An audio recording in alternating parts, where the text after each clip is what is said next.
I have 7 p.m. I'm going to go ahead and call this meeting to order. Will the recorder please call the roll? Counselor Urban, Here. Counselor Lammerman, Here. Counselor Merity, Here. Mayor Soulsby. Here. All rise for the Pledge of Allegiance. Pledge allegiance to the flag of the United States of America and to the republic for which it stands, one nation, under God, indivisible, with liberty and justice for all.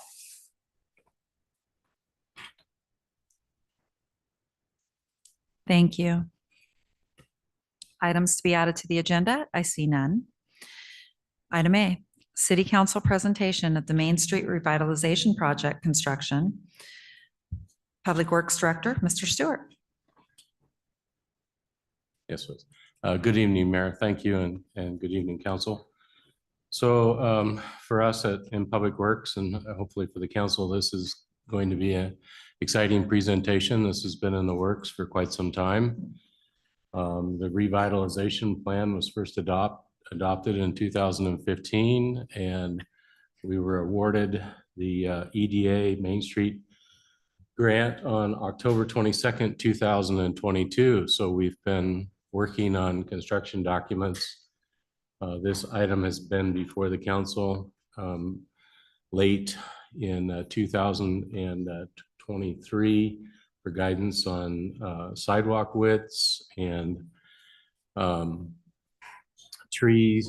of trees per block, and also a discussion about bulb outs and bulb out sizes. We took that guidance from the council and Branch Engineering, and we have Damian Gilbert this evening from Branch Engineering. He's the lead on the project, and then we have David Doherty from DLA, and David is the landscape architect on this project. I'll share with you that last Wednesday evening at 7, I believe it was 5:30 to 7, we hosted an informational item where we presented these set of plans to the property owners and business owners. I feel pretty good about the turnout. I'm guessing there was close to 50 individuals here present. I think we had 22 individuals that actually signed the sheet of different property owners. There was a couple, 2 or 3 things that were brought to our attention that were concerns of the individuals that were present. The first one was the location of a handicapped ADA van accessible parking space that's located in between 6th and 7th. It's on the north side of the block, and it was located at the site of the business that we received a lot of urging from to include a handicap parking space on Main Street.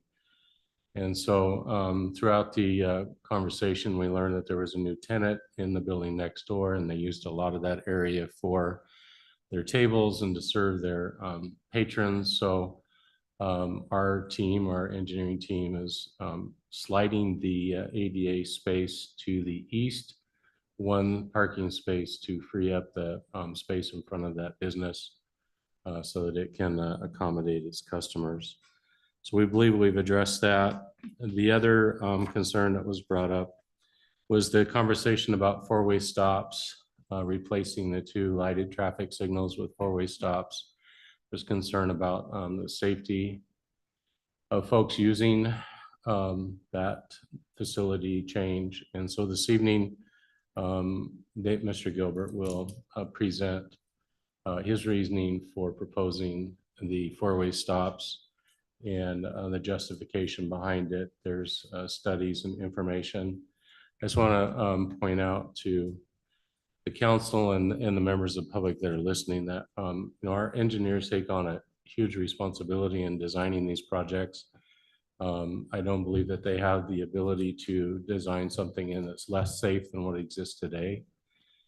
So they need to be as comparable or improved. So I'm sure that Mr. Gilbert will address that in his conversation. So with that, I'd like to see if Damian would like to step up and kind of give us an overview of the project. And then we'll follow that with Mr. Doherty to talk about fun stuff.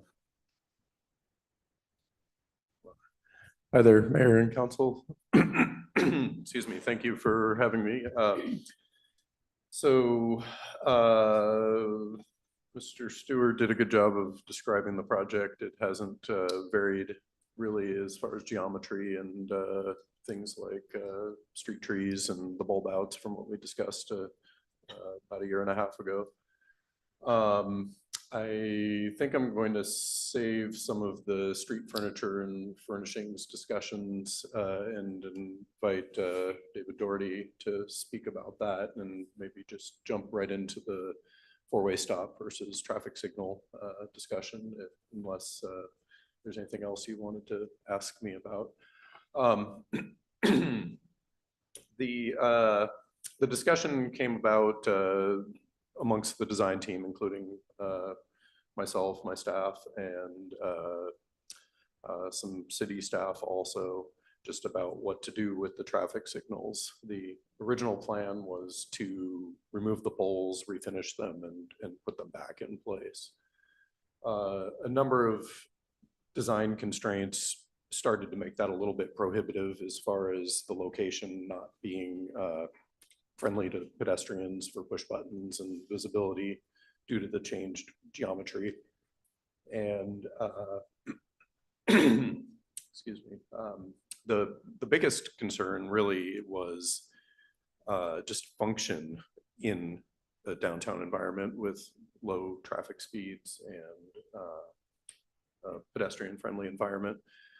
Not to mention, some of the poles would need to be replaced and moved, and doing that would be quite problematic, meeting current standards. The existing poles and their foundations don't meet current seismic criteria, and putting them back in place is typically considered acceptable, not the best decision, but it can be done. When you remove it and replace it or put a new location, you need to meet current standards for seismic criteria, wind criteria and such. And modern day traffic signal pole foundations have become ridiculously large. And I had a lot of concern about not just disruption to the street and the intersections, but also digging at least 12, potentially 15-foot deep, 4-foot diameter foundations within maybe 5 to 10 feet of some of these older buildings. Didn't seem like a good idea, and probably would create quite an impact. Doesn't mean it can't be done, but it's a pretty big deal. It's very costly, and also, as I mentioned, problematic up against basements and older buildings with older foundations. So as far as a downtown environment, the traffic signals as they are tend to favor through traffic. They recall to the through street, and that's not something that can really be adjusted without redoing the traffic signal as far as detection and such.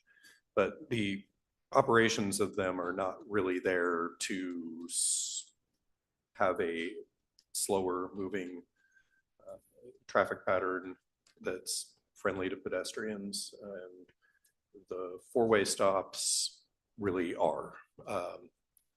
Safety wise, there was a letter written to you folks mentioning that stop signs are considered less safe than traffic signals. And if you look at what's called a two-way stop, side street stop signs with a through movement, they tend to be less safe because people have to judge a gap and pull out in front of cars that don't stop. Those are typically on busier roads and highways with higher speeds and things like that, and they often are replaced with a traffic signal for safety purposes. Traffic signals don't necessarily improve or reduce collisions. They tend to reduce severity of collisions in high speed conditions where you end up having rear ends instead of T-bone type collisions.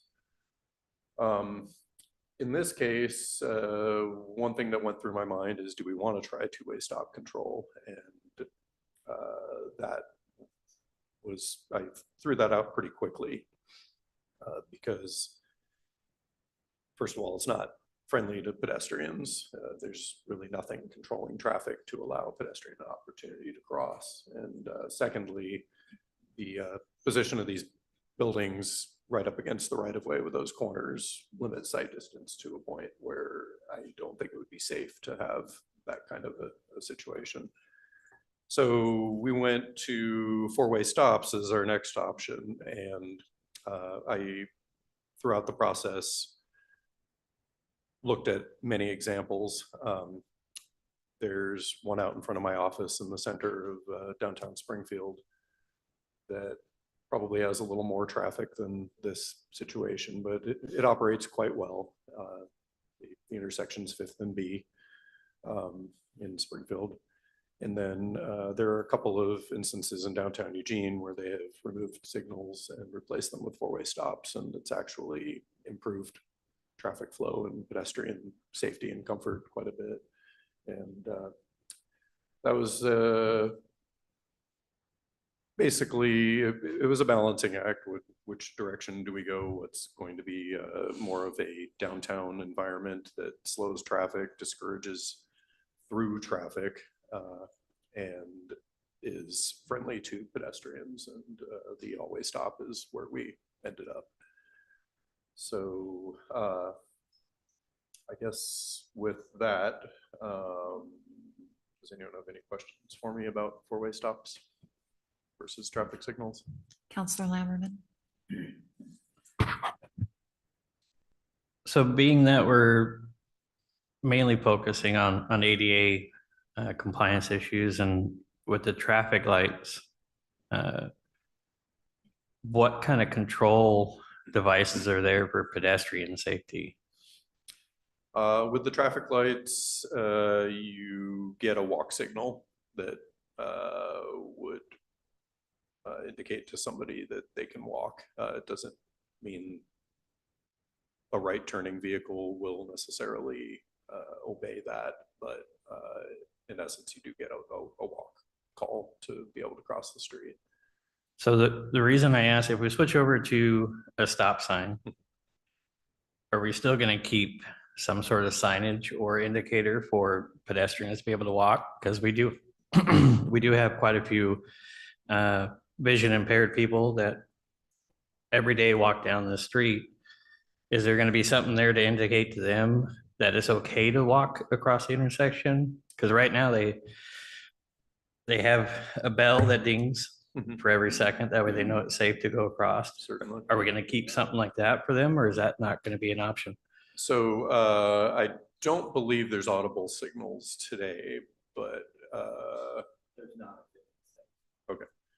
That was my recollection. I wasn't 100% sure. Yeah.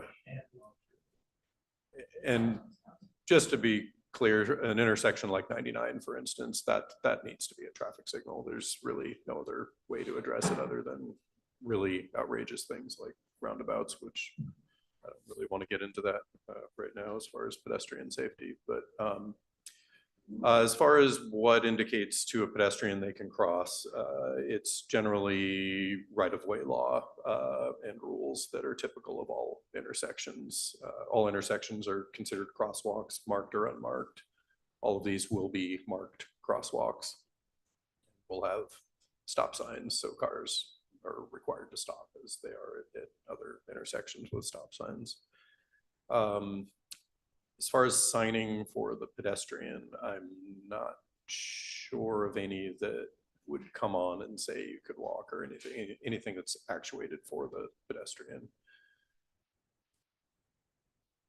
So what do we do for the vision impaired people who can't see that the traffic lane is clear for them to walk across? Because like you're sitting next to Cameron there, Certainly. and then we've got another elderly man, Jim, who walks up and down the street every day. He could probably tell you every little pebble in the sidewalk, but he can't tell you if there's a clear intersection for him to walk through other than a little bit of sound.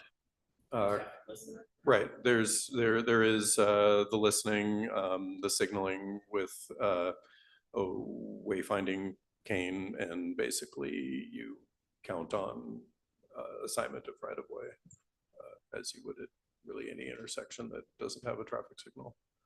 So just user discretion basically at that point.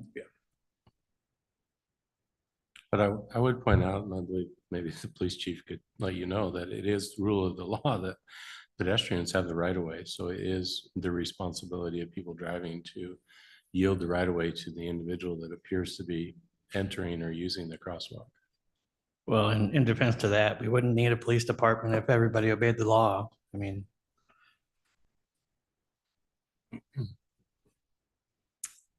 There are another number of pedestrian-friendly amenities that we are putting in, such as the, as discussed and decided with this council roughly a year and a half ago, to put in the bolt curb extensions, which allows people to get 6 feet further out into the intersection to clear line of sight beyond the parked cars. And then also the elevated intersections that we've added to the project that have, you're 6 inches higher. You're basically at full curb height when you're standing there rather than down at street height. In addition, there are the required tactile warnings that go around the entire radii of each corner, and then I can definitely look into signing that would alert motorists if there is such a thing. You can do that at mid-block pretty easily. There's reason or just routinely prescribed signing that you would put in at a mid-block crosswalk, like what's right out in front of City Hall here. And we will be having that crosswalk will remain, but with some curb extensions also to allow people to be more visible. And I do want to reiterate that our main street lights do not have a sound to them, you know. Councilor Urban. Thank you for being here, and it is exciting. Didn't realize it was about a year and a half ago.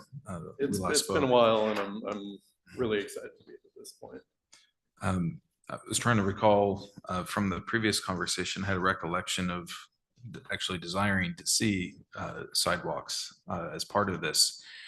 And for me, a year and a half ago, it's no wonder I don't remember exact details, but there was some conversation in the negative of that. I know we talked about, we already had the sign, the signals, that they were getting refurbished and they were going to be in place, but there was something about the legality of and who was in control and the petition that you would have to make to maybe ODOT or something. Can you speak to how we overcame that hurdle? Yes, certainly.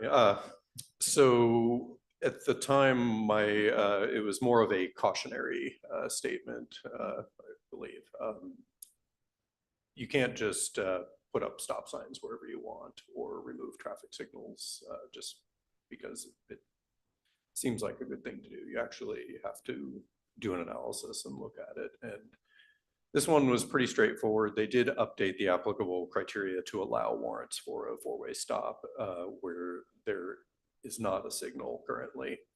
You are allowed to change from a signal to a four-way stop provided certain criteria is met.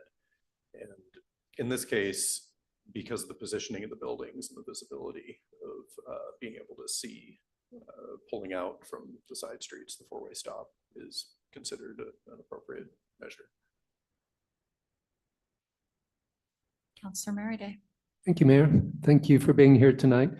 So I know I've spoken to many merchants downtown, and they have a large concern about the speed limit, and have asked if the police department could spend more time traffic enforcement, and we understand that with the staffing issue that has to be a lower priority than our other safety needs. So that there is a real need and desire for people that are using this stretch as kind of a drag strip to try to see how many lights you can get through. So I understand from the merchants that I've spoken with, as well as pedestrians that have had near calls on trying to get across Main Street, that they would find this plan probably more acceptable. I wasn't at the merchant meeting, so I couldn't get a feel for how the other merchants that I may not have spoken to feel, but I do know the ones that have been most vocal to me have been extremely concerned about public safety for pedestrians. And also I wanted to ask about the raised intersections, because we had thought about that as an option to help slow down the traffic, to help in this very reason, pedestrian safety. And that was, at the time, it seemed like it wasn't an option, but then it has become one now. I don't recall it not being an option. I think it's something that we just hadn't thought through completely in the early stages of the project. But what you mentioned about the speeding down the strip is it was a big concern as I look at the project in whole, that it operates as a through street for a number of the motorists on that street. And a downtown shopping district or business district is really not supposed to be a through street. And other communities that don't have, I guess, the luxury of having parallel streets or a truck route, for instance, they struggle to slow down traffic. And often it's, I guess the extreme example I could give would be Sisters. They have a lot more traffic because there's a state highway running through there, but their solution is not traffic signals, because that again tends to favor the through motorists on the heavier street just by the nature of how traffic signals operate. And so by adding these raised intersections and the all-way stops, it will definitely calm traffic. And I think my hope would be that it would discourage people that just want to get from the west side to the east side from driving through there if there's better options. People tend to drive like water will flow. It's just going to find the easiest way to get where they want to go as fast as they can get there. Mayor and Councilor Meredith, if I might add too, one of the benefits of having the raised intersections, it helps us meet the grade differences between the buildings and the ADA requirements. It's much easier to get the slopes and everything better, much easier to comply with the ADA requirements by lifting everything up and flattening it out. Well, I'd liked them when I liked them to begin with, and then I thought they weren't on the table. That there was some consideration why they wouldn't work or they wouldn't be a good option. But I'm glad to hear they are being considered. Quickly, it's a little fuzzy as to what that discussion was and why. I'm sure because we hadn't really jumped into the detailed design yet, but my hunch is the concern may have been ADA access and to buildings, and it turned out to be exactly the opposite, that it helped us get there. Well, my 2 cents, living and working downtown, I've seen a lot of close calls for sure. And actually, my husband's almost ran over twice. And, it's when you're down here all the time, that definitely happens. And while I can see benefits both directions, I do look forward to traffic slowing down, and especially because and those raised pedestrian areas will be nice too, because oftentimes you can't see people until you're right on them. And when you're looking straight ahead, because everyone's going, you still have to look to your crosswalks, and you could rear end someone if they stop. So I do like that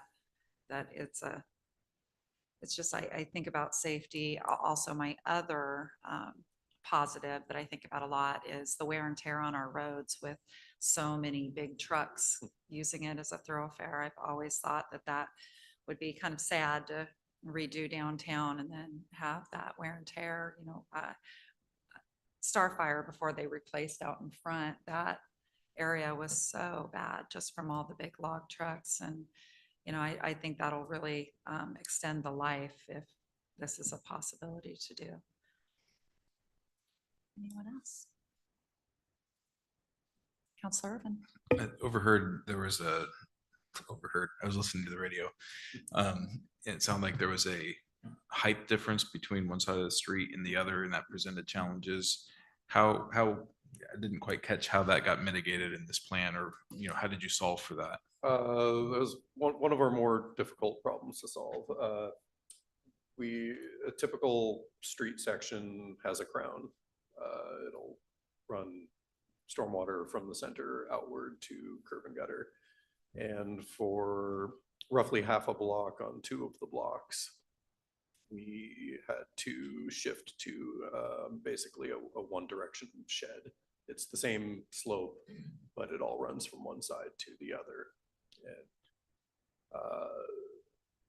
if you look at that drawing that's up there, you'll notice I guess it's kind of brownish gold strip.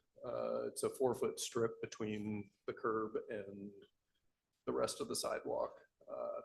That sidewalk is broken up into 2 major sections and intended to really be 3, where you have 4 feet of generally flat in front of the businesses, easy access in. The middle 4 feet would be kind of a walking space, and also generally flat. They all flow away from the businesses. And then that 4 feet up against the curb has it's where we have put all the signs, the street lights, the street trees, a good portion of the street furniture, a lot of the stuff that gets in the way of walking. It's also the area that varies in slope. We had to have a lot of variation along these buildings. There were buildings side by side that their entryways were not at the same elevation or even close enough to manage and still have a curb that was uniform and a typical sidewalk abutting a curb that's all one slope. So we ate up some of the differences by flattening and steepening some of the areas in that 4 feet that has all of the furnishings and such. Pedestrian obstructions in a less friendly area to basically walk straight down the street.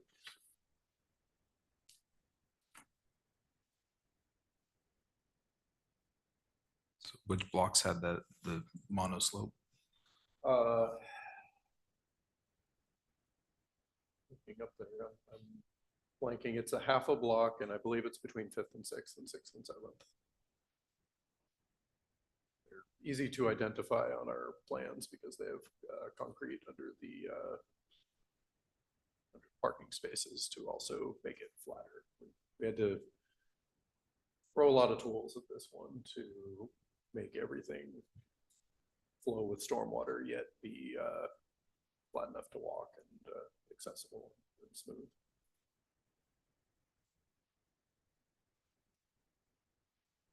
Counselor Merida? Thank you, Mayor. Could you speak to the 7th Street complex and what that will look like? Yeah, certainly. We're continuing on South 7th up against the park with a flush street to sidewalk arrangement. It'll create kind of a plaza there. There'll be tactile warning again to warn pedestrians before they wander out into the street, especially the visually impaired. And it also leaves a unique opportunity if the demand is there for another accessible parking space. One could be installed there with pretty little effort, mainly just a sign and stripes. It will also be concrete like the intersections.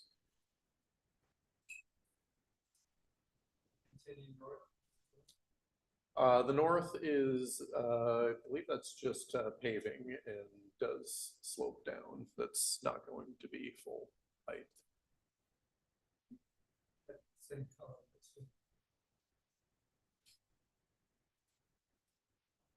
Anyone else? Councilor Merida? I don't know if this falls under the structural part or the amenities, but I understand the sparkly sidewalk has been.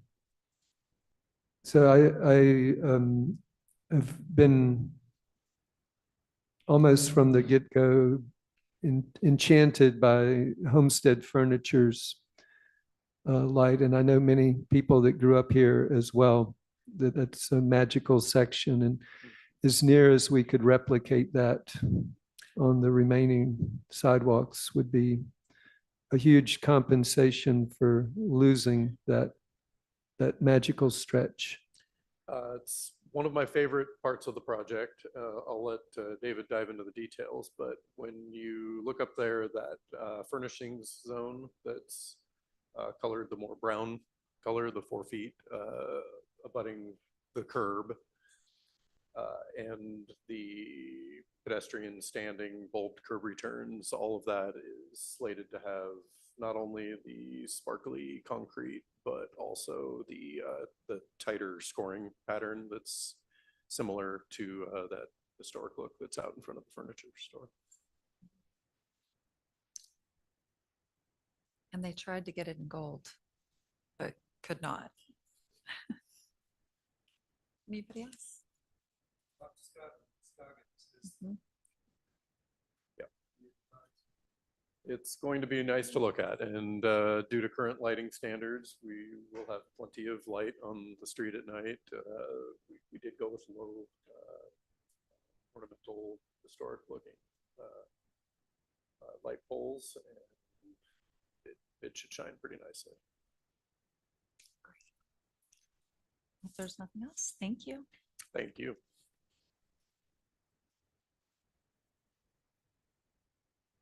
Everybody, I'm David from Doherty Landscape Architects. And it's been a great project. It's been a pleasure to work with the city and with the design team. Our main responsibilities in this project are safety, pedestrian amenities, and beautification. And so there's really 3 categories that we use to achieve those goals. The first I'll address is paving, as Councilman Merryday has just mentioned. First of all, the paving is a hierarchy of paving. You know, we have the intersections, which are highlighted.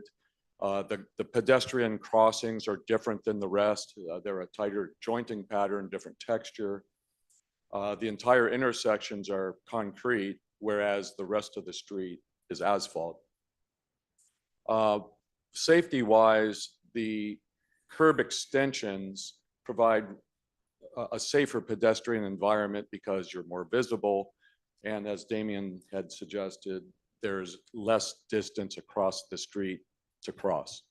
So there's 12-foot less with this design than what currently exists. The sidewalks are wider, which provides a better pedestrian environment. And most of the concrete is going to be your typical broom finish, which is very durable and safe, a good traction for pedestrians. And the 4-foot strip that along the curb side is the glittery paving that we suggested. It's a silicone carbonite type of mix that's applied to the surface. Yes, we were looking for gold because that would reflect the Bohemian Mine legacy. But we'll have to settle for silver. It's going to be just glittery and provide something that's unique. You won't find it elsewhere. It's going to be unique to Cottage Grove. Furnishings wise, we're offering a number of different furnishings that tie together and they match. They do reflect a more of a historical vocabulary of furnishings rather than something really modern. That's what we kept on hearing is that we want to, respect the history of downtown Cottage Grove. And you can see the lights, for example, the lights that are shown in the center are a historic kind of acorn head, which if you look in the historic photos, you'll see those downtown. We've added banner arms to continue with the banners to offer seasonal interest and whatever the city comes up with that wants to be reflected up and down the streetscape. The banners will be on the street side, and then parallel to the curbs will be hanging baskets, which will be irrigated. So that all kind of enhances the nighttime experience and provides better safety as well. The litter receptacles are also black. We've worked with Public Works to find the mechanics that work best. And they'll also tie into the rest of the furnishings. The planter pots are of the same design essentially as the litter receptacles, and they'll offer splashes of color thoughtfully placed and distributed along the streetscape. There's 4 trees per block, and they'll be within a 4-foot by 8-foot tree grate, which has a really cool design to it. And then to protect the trees, initially there'll be a tree guard, a metal tree guard attached to the tree grates to protect the trees, during their early, more vulnerable years. And then bike racks are located on every block to allow multimodal access. The street itself will be a share row, so bikes can share the street, and then we've provided equally distributed locations for bike racks toward the corners where the bikes will be entering from the streets. So those are the furnishings that we have. The one image up there is of the sparkly concrete, but you can't see it very well. We will ask the contractors to provide samples, to pour sample panels of that so we can look at it, evaluate it, make any adjustments so we can get the best product possible for that. And then lastly, the last category is plantings. There's going to be 4 trees per block, and we've carefully located those and selected a species specific to its location. So we're not going to use a huge shade tree near an awning or near a historical building where it doesn't have room to grow. We have more upright trees in those locations and flowering trees. So there'll be 3 species of trees, and each one of them has unique characteristics that will lend itself best to its specific location.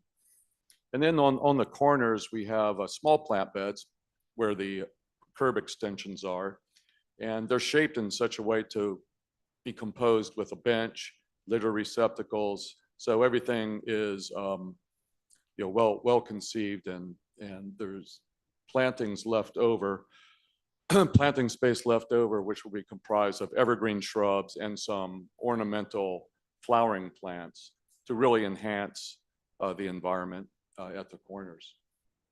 So we feel that all these amenities will provide a more welcoming environment downtown. Visitors and passersby will want to stop and shop, and we're hoping that this investment will really enhance the the economic success of Main Street as well. Any questions on the landscape architecture? Counselor. Thank you. Well, I just envisioned myself being on the street looking at it and kicking myself if I didn't now say, can we really push harder for the gold sparkle? Is there crushed pyrite? Is there any stone unturned? Is there a rally for gold dust from the hills that can that can be incorporated into that? So I think that if at all possible, that would be, that would be pretty fitting. And then the other benign question is how many waste receptacles are we looking at? Is it one per block? Because there does seem to be not quite enough, especially during some events downtown. For the litter receptacles, I believe we have 1 or 2 per intersection. So there should be one on each side of the street at each intersection. I'd have to look more closely to see if that's completely accurate, but generally speaking, that's the case. I couldn't agree more with you about the gold sparkles. I thought that would just be, tie in perfectly. We did find a gold crushed glass that's used in other places. For example, they even have it at LCC. We just weren't that confident about it. That if we come up with something that would still, in my mind, that would still be a consideration though. So we'll continue to look, while we're in the process. Do you know what type of trees are going to be planted off the top of your head? I believe so. We have just 3 species. One is a Zelkova, a Japanese Zelkova tree, which is more of a vase shaped. So it gets wider as it grows taller. The other is a red sunset maple, which is, you might be familiar with, their fall color is brilliant right now. If you've seen, red, brilliant red maple trees out there, chances are there'll be a red sunset maple or something related to that. I think they're the best fall color there is. They're very proven street trees without root problems and so forth. And then the other is a flowering pear tree, Chanticleer pear. And it is more upright growing, but is loose, has a looser branching habit. So we're not going to be hiding the buildings. There's some great architecture up and down Main Street, and the last thing we want to do is to hide it. So all these trees are a little bit more loose in their branching habit, but the flowering pears will also have color in the spring. They have great spring flowers and also a nice fall foliage as well. And they don't bear fruit. They're not something, there'll be no pears dropping to the ground. Counselor Merriday. Thank you, Mayor. On the intersection planters and in general, how will that all be irrigated? You mentioned the hanging baskets, the street trees, and the end beds at the intersections. Yes, thank you. That's a good question. All the new landscape will be automatically irrigated. So the hanging baskets will have a drip tube concealed that'll go up to access the flower baskets. The planter pots on the ground level will also have drip irrigation plumbed up into them. And the plant beds will have either a combination of drip and or some pop-up spray heads for total irrigation coverage. What about landscape maintenance? Will that fall to Public Works? Yes, there'll be a Public Works responsibility.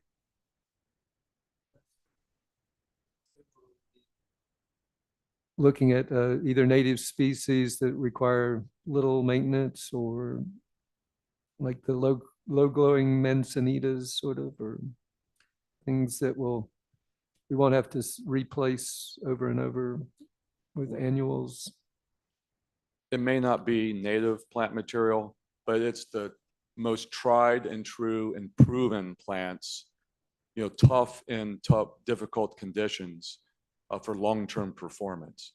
So there'll be plants like, Viburnum davidii and dwarf red twig dogwood, plants that are proven. We've designed many streetscapes and we keep track of what does well and what doesn't. So everything that we have here should be low maintenance and long-term performing. Anything else? We appreciate all your hard work. Thank you. Thank you. Yes, Mr. Stewart. Just a couple final things. The only thing that was kind of left out on the presentation is the electrical component. We will be placing electrical outlets on each of the poles for lighted decorations as an option in the future. There will be access to power at each tree so that if they're want to wind some white lights or some lighting in the trees. And there will also be some event plugs, those 50 amp spider box plugs that will be accessible throughout the street, so that specifically down at the 7th Street Events Plaza, but that will be scattered out. That's one thing we've noticed with our Christmas kickoff and also our Halloween, that having some additional power down there for the vendors and the events would be a welcome sight. Speaking of holidays, and I didn't mention, there is a sleeve for a street level flag post like there is now, and there'll be one flag sleeve for every business. Yeah, so it'll replicate what exists today. And we're going to relocate the actual physical banner poles. They'll be closer to down by City Hall, where there's no parking, and it'll be easier for staff to be able to install the banners. And they will be poles that are very similar to the light structure, so they'll have the same architecture. So I think when I first got on council, former Mayor Monroe stopped by and dropped off a big packet about a big clock and said, someday I want to see this happen. When you're speaking about the electrical being run, it does make sense to, while things are dug up, even if it's not going to be part of this process, maybe be planning for the eventuality of such a thing being installed. So if there's a place that makes the most sense, I always thought All American Square seemed like a good place, but maybe that can be factored in to consideration. Yeah, Mayor and Councilor Irvin, and I'll steal Councilor Meredith's thunder here. You must have gotten wind of a potential project that's being considered right now. There is an organization combined with the Rotary Club that's looking to locate a clock structure in the community. They're looking at options, and hopefully soon we'll be able to take a little walk about downtown and show the plans and see if your suggestion of All America Square is something that's acceptable. But if we can pinpoint that fairly soon, then if power is needed for that clock structure, then we can accommodate it in the project. And lastly, I would share that our plans are being reviewed early this week with EDA, and provided they meet Mr. Moore's blessing, we are scheduled to release for bids on November 8th, and they'll close December 19th. And provided we have bids that are acceptable and also within our price range, I'm cautiously hopeful we'll be able to bring a award agenda item to the council in the first meeting in January, I believe on the 13th. So we do have a tight timeline. We must have this project underway by the middle of February. That's according to our agreement with EDA. So we believe we're going to meet that timeline just fine. So, Councilor Lammerman.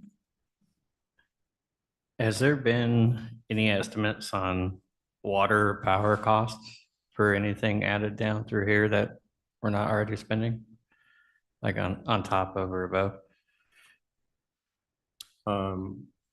Mayor, Councilor Lammerman, I'll just say no. We do, I would imagine that our costs to drip irrigate everything will be cheaper than and more efficient than what we do today with paying an individual to water the basket. So I think we'll see some cost savings there.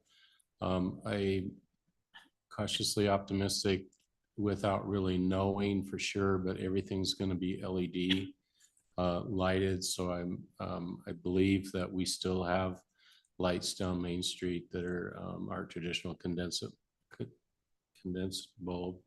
And so therefore we should receive some savings, but to quantify that at the present time, I don't have that information, Counselor.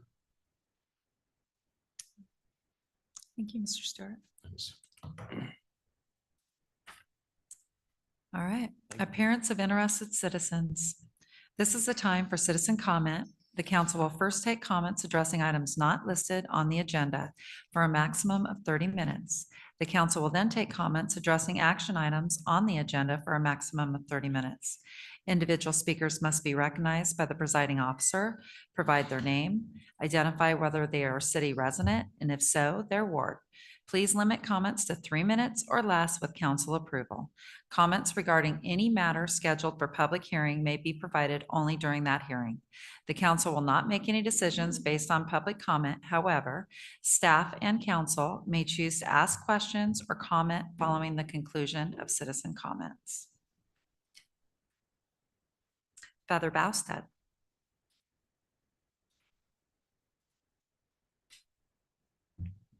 Good evening, Honorable Mayor, Council. I want to thank each of you for your service to the Cottage Grove, to the city of Cottage Grove, and thank each of you who is running for these offices to represent us, your constituents, in moving forward to create a community where we abide and build together for mutual prosperity. Yes. As we approach a momentous shared experience, each of us steps individually up to the line to choose what is best based on our value system, our belief system. I believe this time of decision-making is about either empowering government to run my life or to protect my constitutional rights of God-given sovereignty. Perhaps even to begin taking back ground ceded by us to our government who has impinged on our rightful liberties. With my single precious vote I put in the ballot box, I'm casting my vision to trust in my fellow Cottage Grovians, my fellow Americans as sovereign citizens before a loving God. I'm casting a vote for my fellow citizens to be the best of ourselves, to solve our problems locally and build what we want to best serve us, making true community. Whether in choosing our elected leaders or what we want to teach our own children in our schools. As an aside, I can't wait until the money follows the child, thus protecting parental rights. Dear city residents, I encourage you to vote to keep the momentum started by Mayor Soulsby, who I believe is a true representative of our community's desires. I want to see us continue on this renewed path, moving forward beyond the negative results of hosting homeless camps in town. Hopefully, to replacing those with addiction help and therapeutic live-in communities, not paid for by the city, by the way, but independently funded. Church of Cottage Grove, here's a mission field to love people into family and health. Our city just needs to encourage these by making allowances to our local codes or perhaps tax breaks. I also encourage city residents to vote yes to pay for our road improvements. I believe there's a new tide of better fiscal responsibility here, not relying on government handouts that creates dependency, although I am very thankful for the funds that are going to be allotted to the Main Street improvements. Our family is pledging $10 per month for the next 3 years to pitch into this, by the way. I love Cottage Grove and am truly excited about building community together. Thank you. Thank you. Chris Holloman.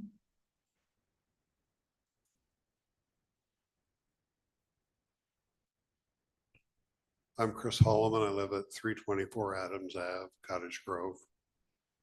Totally excited about the plan, but I'm actually here speaking for South Lane Fire and Rescue. So I'm speaking officially for Chief Wooten.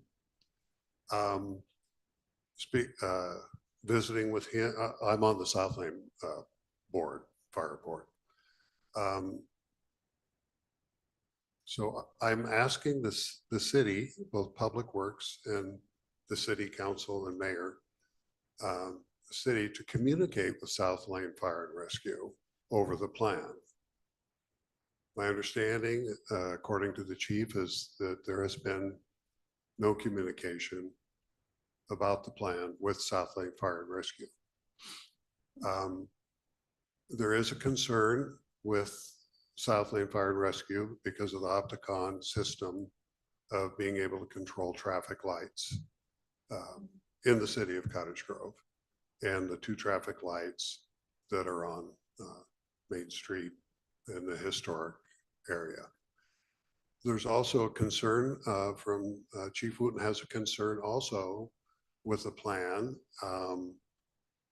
dealing with fire apparatus, being able to properly use fire apparatus with all the changes that are planned for Main Street.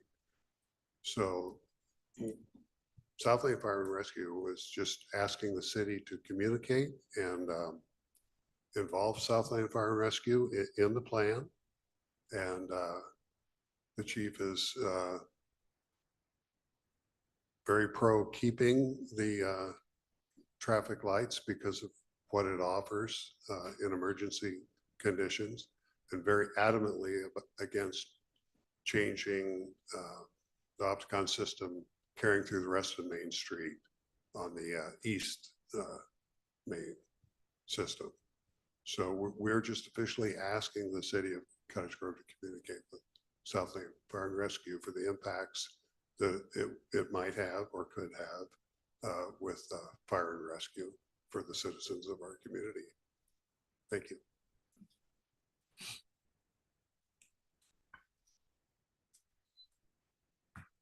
Do you have anything that you'd like to add about fire apparatus? Are you referring to ladders, Mr. Holloman, or ladder trucks?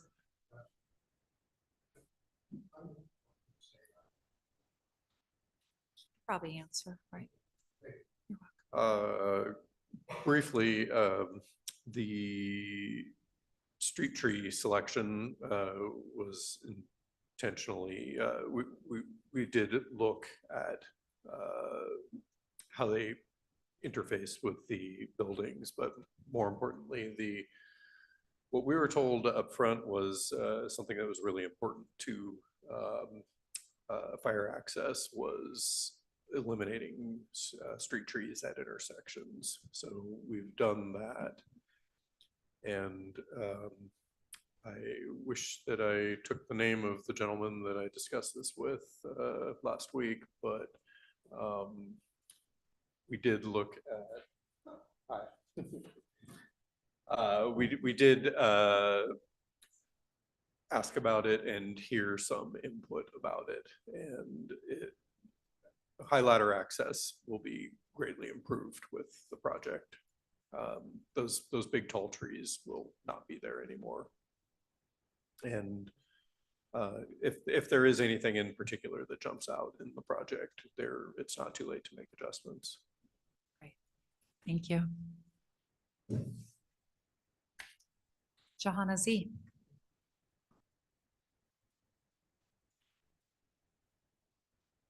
Johanna Z, Ward 4.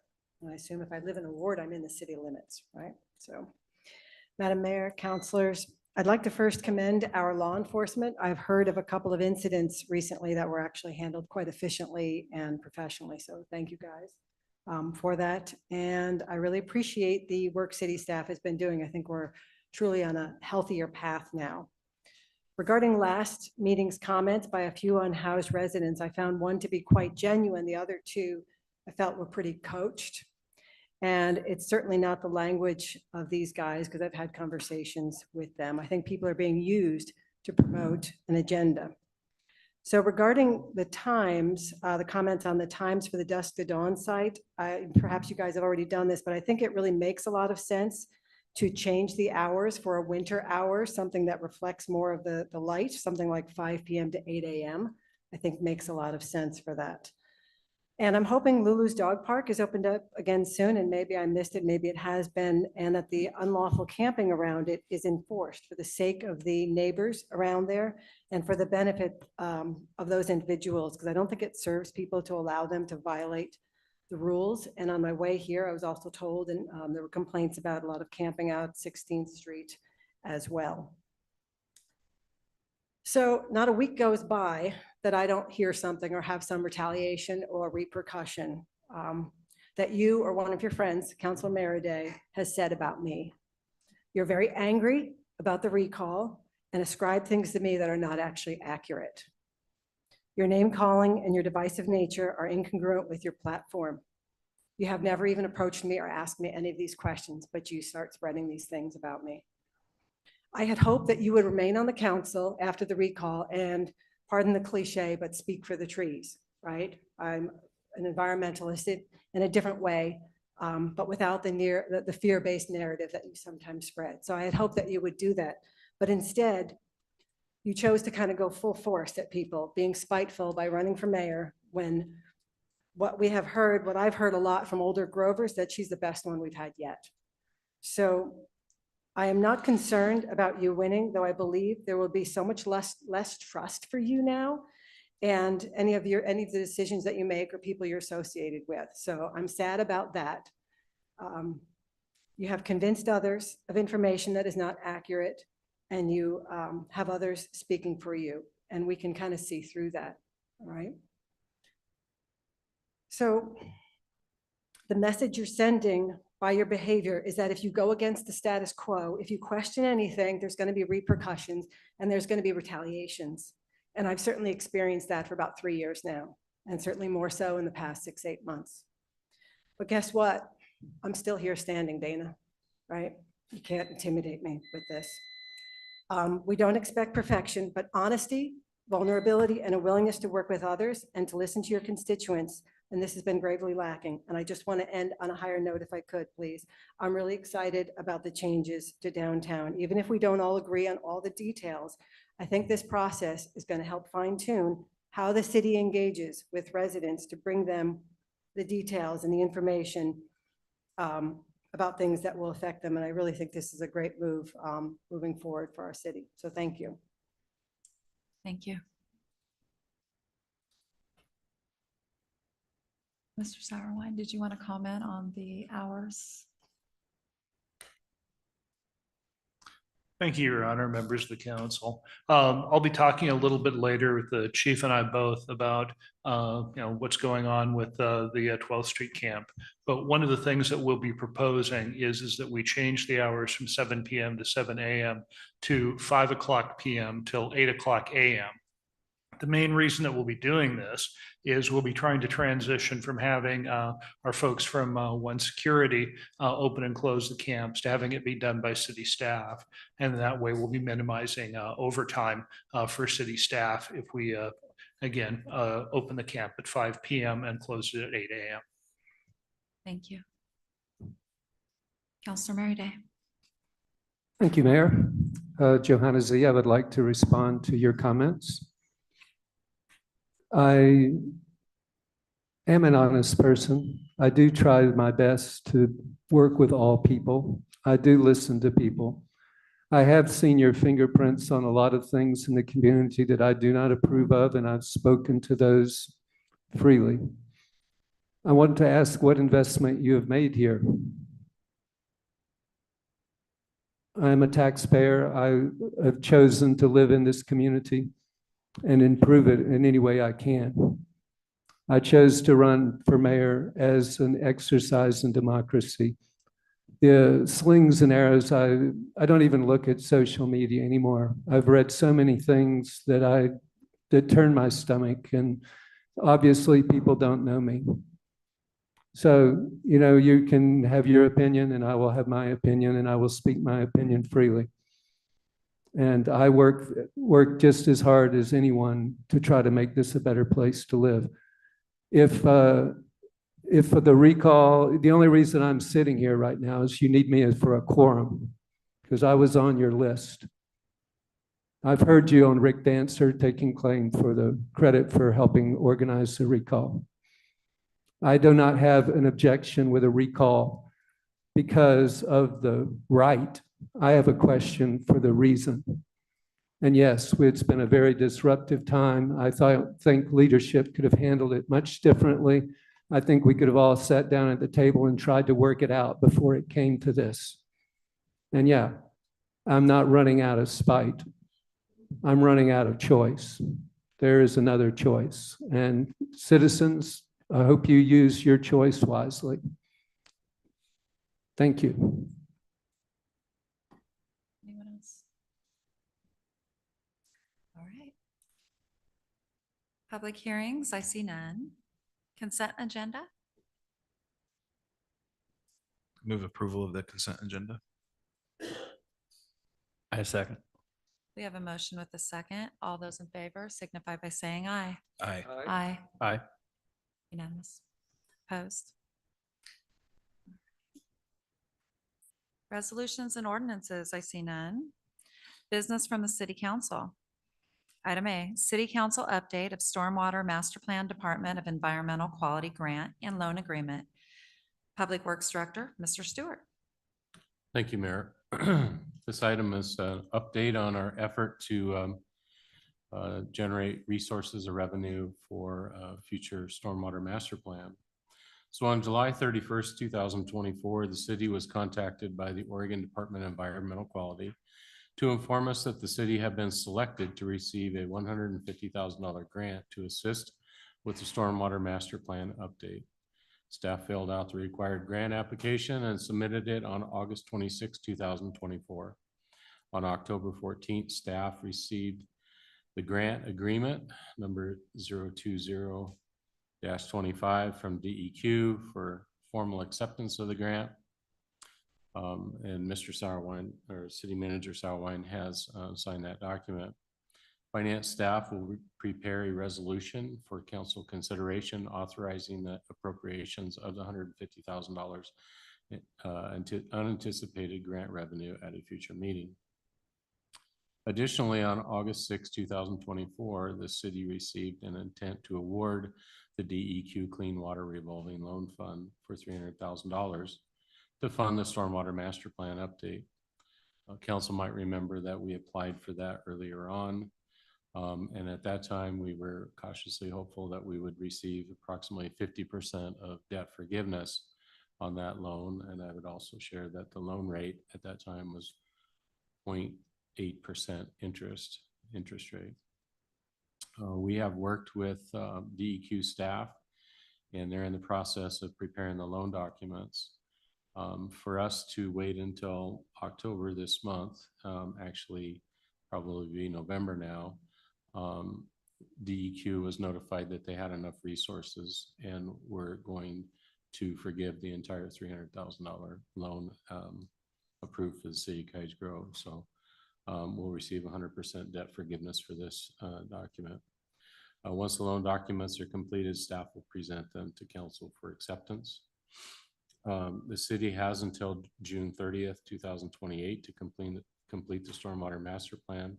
Once we have the documents approved, we will prepare a request for proposal for engineering firms to perform the stormwater master plan. But also share that the grant is, if the stormwater master plan costs more than the $300,000 that's anticipated, we're able to use the $150,000 to continue to complete that project. And if there's any resources left over from the grant, we will be able to apply them to stormwater projects within the community. But they must be completed by June of 2028. So I just really wanted to share this good news to the council and the community that we're going to be receiving $450,000 from DEQ to perform this work. Councilor Urban. Thank you, Mayor. Well, I just want to commend you and your staff for being on top of these things and applying for them and having all the ducks in a row and the forward thinking of having the plans put in place so that we're not only, looked at, but received favorably in this, and that it is a huge benefit to the ratepayers, and that they get a well-maintained into the future system that's reliable. So just want to share that appreciation and with your staff. Thank you. I would like to echo that. It's amazing that you were able to secure this, and city's citizens are very grateful. Thank you. Mayor, I just also like to give credit to Ms. Nye and also our finance director, because they filled out applications and provided some of us necessary information to, bring everything together. So it's a great team effort. Counselor Lammerman. Do you have an idea when we might be able to take a look at all the loan paperwork or anything like that? Yeah, Mayor, Councilor Lammerman, so once I receive the loan documents, I believe as in past, because it's a loan and the nature of it, I'll have to bring it before the city council for approval before we sign the document. So cautiously optimistic that if I get it in time, it might be for our last meeting in November, or the first meeting in December. Thank you. Item B, informational report regarding required FEMA pre-implementation compliance measures, PICM. Associate Planner Lenny Crow. Good evening, Mayor and councilors. So as we mentioned at the Friday work session, this is more of an informational, small presentation regarding the PICM from FEMA. I will preface it with, I did speak with the state today as well as FEMA, and they are working on revising the model ordinance and the habitat assessment. So you're welcome to give me direction at the end of this, but we can kind of touch on that. So the reason why I'm bringing this to you folks now is FEMA has required pre-implementation compliance measures with the Oregon biological opinion. So it matters to Cottage Grove because we are an NFIP community, so it's the National Flood Insurance Program. We basically are a CRS community as well, so we get discounts on flood insurance. The biological opinion action area, the BIOP, as you'll hear it called, actually affects 239 communities within the state of Oregon and 31 counties. So we are not alone in this. As mentioned before, there is a timeline for this. So December 1st of this year, communities are required to report to FEMA as to what our option is going to be. Out of the three, if we do not choose one, we will go to permit by default. That is also the case while we adopt code if we choose to do no development at all, or if we do the model ordinance. As of January 31st, coming 2025, I will be required, or the floodplain manager will be required to start data collection. They're still working on what this exactly looks like, but some of the criteria so far are the amount of fill and compository storage, amount of new impervious surfaces, area of clearing and grading, trees removed that are greater than 6 inches in diameter, track areas disconnected from the floodplain, track areas reconnected to the floodplain, and mitigation provided.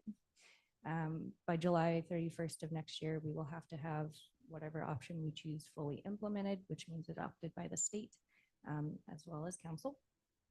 And then by 2027, FEMA would achieve the full implementation of their compliance measures. So this is the interim time period. There was a comment brought up to me by Councilor Merriday of how does this impact our flood maps? And it does not. Okay, so I'm still getting direction as to what will happen to those properties potentially in the floodplain. My opinion is I'm going to keep track of what they want anyway. And if it comes to a head, then we can approach it then rather than going backwards. I did mention before that there are 105 structures within the special flood hazard area or the floodplain here within Cottage Grove. I will also point out to you that there has only been 3 floodplain permits come across our office in the past 2 years. So while there are a lot of structures here within the city limits in the floodplain, we don't see the type of development where this would necessarily impact the entire community, right? So again, the three choices are adopt the model ordinance that incorporates the new requirements. That model code is being revised right now, so it is more clear and objective, is my understanding. Second option is permit by permit basis. That would require that habitat assessment, which again, new guidance documents are coming out. Both of those, I was told today, should be out to us as floodplain managers before the December 1 deadline. I am attending 2 different workshops from FEMA this week on Wednesday and Thursday to get more guidance. If you have questions that you'd like me to ask them, I can do that again as well. And then the third option is just straight up prohibit all development within the floodplain. So at this time, you know, I did ask for guidance as to what you'd like me to pursue. Staff is recommending to wait until the November 25 meeting to implement, just so I have a little bit more information from the state and from FEMA, or direct me to start the permit by permit option. It gives us compliance with FEMA standards, but it can always be expanded upon, right? It's in staff's opinion, a very good start to becoming compliant versus changing the entire code. And I know Carrie, as I mentioned before, has been involved in this as well. So I'm more than happy to answer any questions that you may have. Councilor Urban. Thank you, Mayor. Thank you for bringing this back up, and I'm encouraged to hear that there's some revisions happening to be more in line with the land use goals, right? You said permit by permit requires a habitat assessment. Am I to understand that the model ordinance path would not? I'd have, Mayor, Councilor Irvin, I'd have to look back as to what it specifically says within the ordinance, but there are different mitigation factors within the ordinance that achieve the same effect. So not necessarily the same thing, but the same outcome. So I guess my position would be to try to represent the least burdensome, least or the most cost-effective path to someone that has a home or structures or land in this place to achieve what they're trying to get to. Do we have any sense on what a habitat assessment is going for right now in Oregon? Mayor, Councilor Irvin, I will be completely honest and said I did a quick Google search and it varies. I don't know if Carrie, you have more information on that, but it's not something that's been required before, which is where that guidance document from FEMA coming in is going to be really great, because it will tell us the standards that they have to adhere to present to me, because burden of proof is on the applicant, and what I have to look for. So until I get more revised data, I can't honestly tell you. I'm sorry. So a new industry is about to be born. Anyone else? Councilor Merida. Somewhere in the fact sheet, I seem to think that the de facto will be permit by permit if no other choice is decided. Yeah, so Mayor and Councilor Merida, to expand on that, you are correct. Regardless of what choice we choose, until that code is adopted by council and acknowledged by the state, we are required to do permit by permit. So even if we choose the model ordinance tonight and I start that process, it will not matter until it's adopted. It will be permit by permit anyway.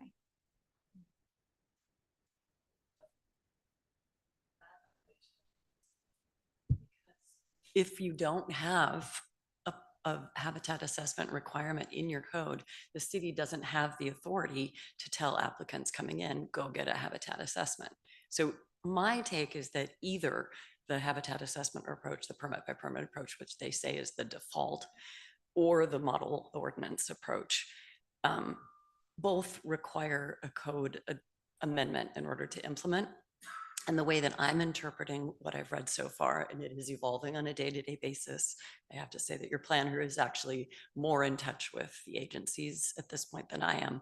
But all I've seen in writing is that by December 1st, the city needs to have chosen which path it wants to go. It doesn't have to take the step to have it completed, and you wouldn't be able to complete a code amendment at this point, the land use regulation code amendment.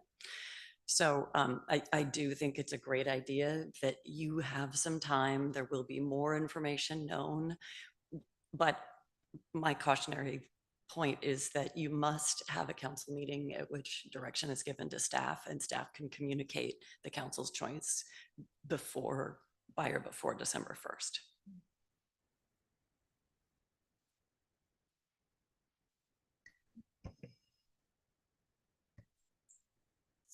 Counselor Lammerman. How would any of these ordinances affect anybody who's already got structures in floodplains or any of that? Would they be grandfathered in, or would they have to then go through and look at all the new rules and ordinances and change what they already have? Sure, Mayor, Councilor Lammerman. So existing structures, if there's no change, I can't force folks to come into compliance. Now, caveat to that is if there is substantial damage or substantial improvement, there is a calculation that I have to do. Then it has to come into compliance with the floodplain regulations that are current. There's a lot of existing older structures that are well below the BFE, the base flood elevation. If it was to be destroyed or damaged, or they added an addition to it, they would have to come into compliance with this. I will say in my time here at the city, I've not seen an SISD come across our desk. I have just one thing to add, which is that, thanks for letting me speak. The flip side of that is, while it's just incremental improvements that move towards, full compliance in the floodplains, if the city doesn't take any actions, if you aren't playing ball with FEMA, so to speak, everybody loses their flood insurance coverage.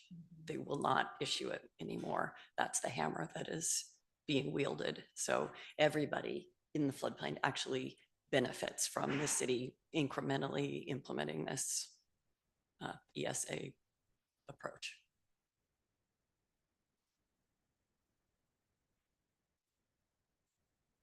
So it looks like that's the guidance, right? November 25th, when we get more information. Okay. Thank you. Thank you, Ms. Crowe. All right, concerns from council. Anyone have anything? Oh, Councilor Urban? Thank you, Mayor. This one the Chief and I have talked about a little bit. I had a constituent complain about not being able to receive mail to their home because of an at-large dog that is constantly getting out or being let out. UPS won't deliver, post office won't deliver, and it seems that there are limited options with our current code, ability to enforce, that make it difficult to mitigate that situation and restore normal operations of necessary services to that resident. So I am bringing that up because to me, it's just unthinkable that that kind of situation would be allowed to go on, that's something that's difficult to mitigate. So I want to offer my support to look at the options for what would make that, give the police and law enforcement the ability to figure out, how to take care of that dog and figure out what's going on with its owner. So Mayor, Councilor Urban, we actually have taken that dog to Green Hill, so it's there, and I'll let Captain Soulard elaborate a little bit because he kind of spearheaded this as a community policing project with our staff, and we were able to bring it to resolution. So I do think he can add a little bit about kind of what we did and how we ended up resolving.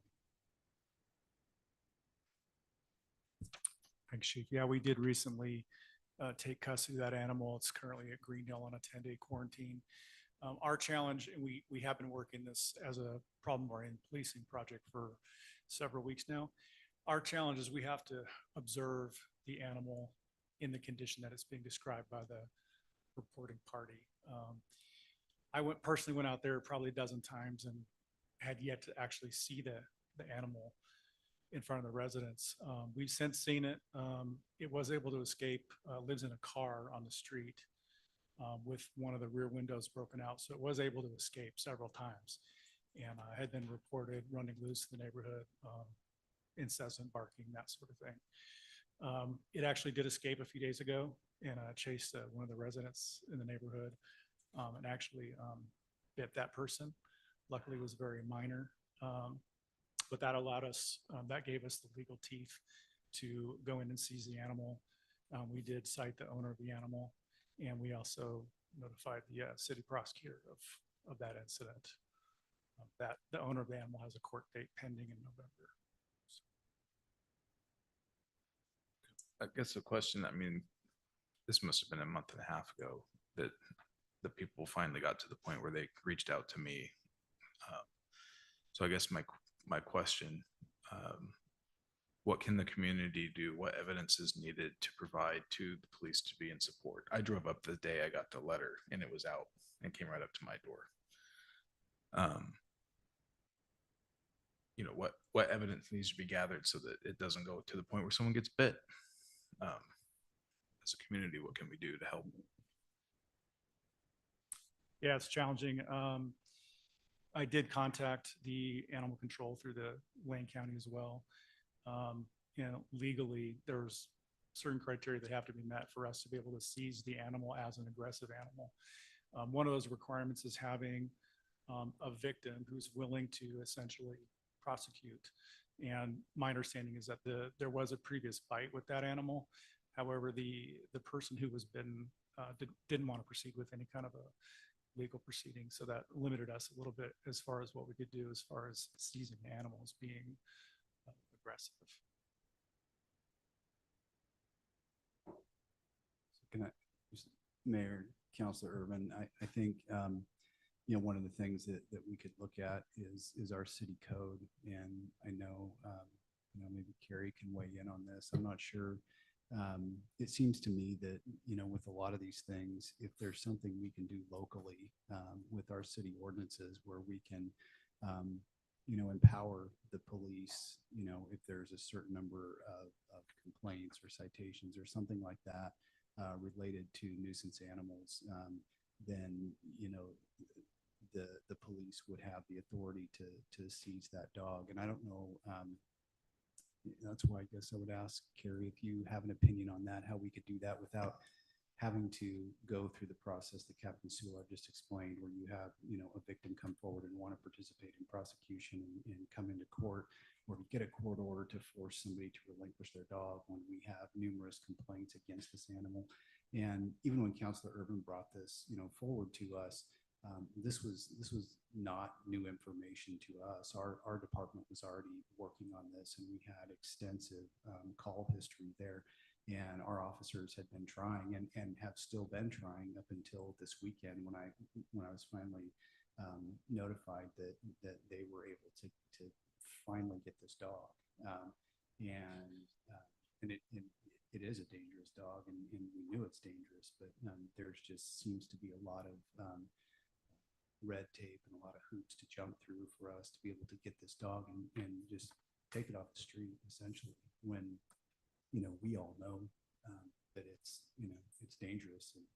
And even to the point where, like Councilor Urban said, the post office, the postal carrier refused to deliver mail to the houses there because they were afraid of this animal. So I don't want to give any kind of advice or comment without actually looking at the code language at issue. I can say in general, evidentiary hurdles are a big problem for aggressive dogs, barking dogs, because who is it that needs to see it? Is it the officer themselves? Is it two eyewitnesses? You know, maybe we could say if agencies are responding based on their frequency of problems, but those are just ideas. And so I guess the first point is I would need direction either from a quorum of the council or the city manager before I start spending time looking at that.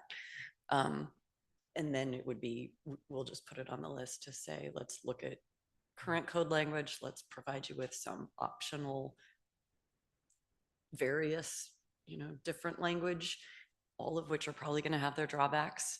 But city staff and city officials know best what's going to work for them. So that's where we could go.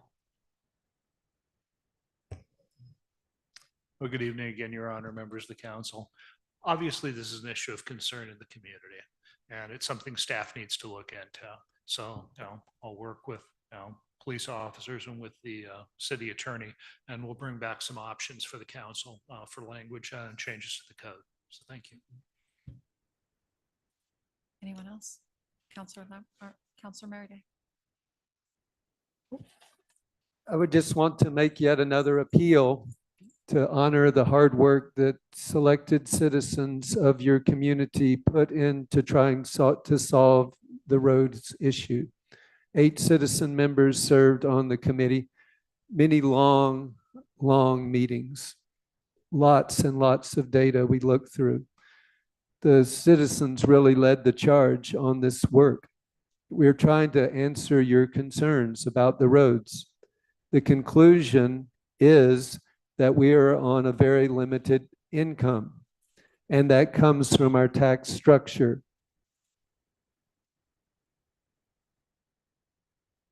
Ad valorem taxes can increase by law a maximum of 3% per year. The upper curve is your home value, at least it is my home value. All market values are vastly over the assessed values. So the idea, ad valorem, means at the value of, a proportion in proportion to the value. So the tax structure, ad valorem taxes, property taxes, were set up to say, oh, well, if your property goes up, your taxes should go up. That's the concept. It's supposed to keep things in balance. As you can see from this illustration between assessed value and taxable value, it's not. Public Works Director Stewart can fill you in on the disparity of cost associated with producing roads in this time. Asphalt has gone up over 200%. Labor costs, machinery costs, everything costs. Meanwhile, we're on a fixed income. Without additional funding, you will not see much improvement in roads. We'll continue to do what we can do on our limited funds that we receive through the gas tax and through the state apportionment. But that is, again, a fixed income. If you really want to see your roads improve, it's going to require you to do something in addition. I'm urging you to support the 2 measures, to raise our fuel tax and to support a 5-year bond measure. If you do those, they will come with a citizen oversight committee to allay your fears that the money will be misused or misspent. But again, if you would like to see your roads improved, and we listen to you saying that, we listen to you say that you want your roads improved, you can't have them improved magically. You had an opportunity 8 years ago to raise the gas tax by 3 cents. You voted it down. We could have had $2.5 million towards fixing our roads just for using a simple model that is a user tax. It does not tax you if you do not drive. If you drive more, you will pay more because you're using the roads more.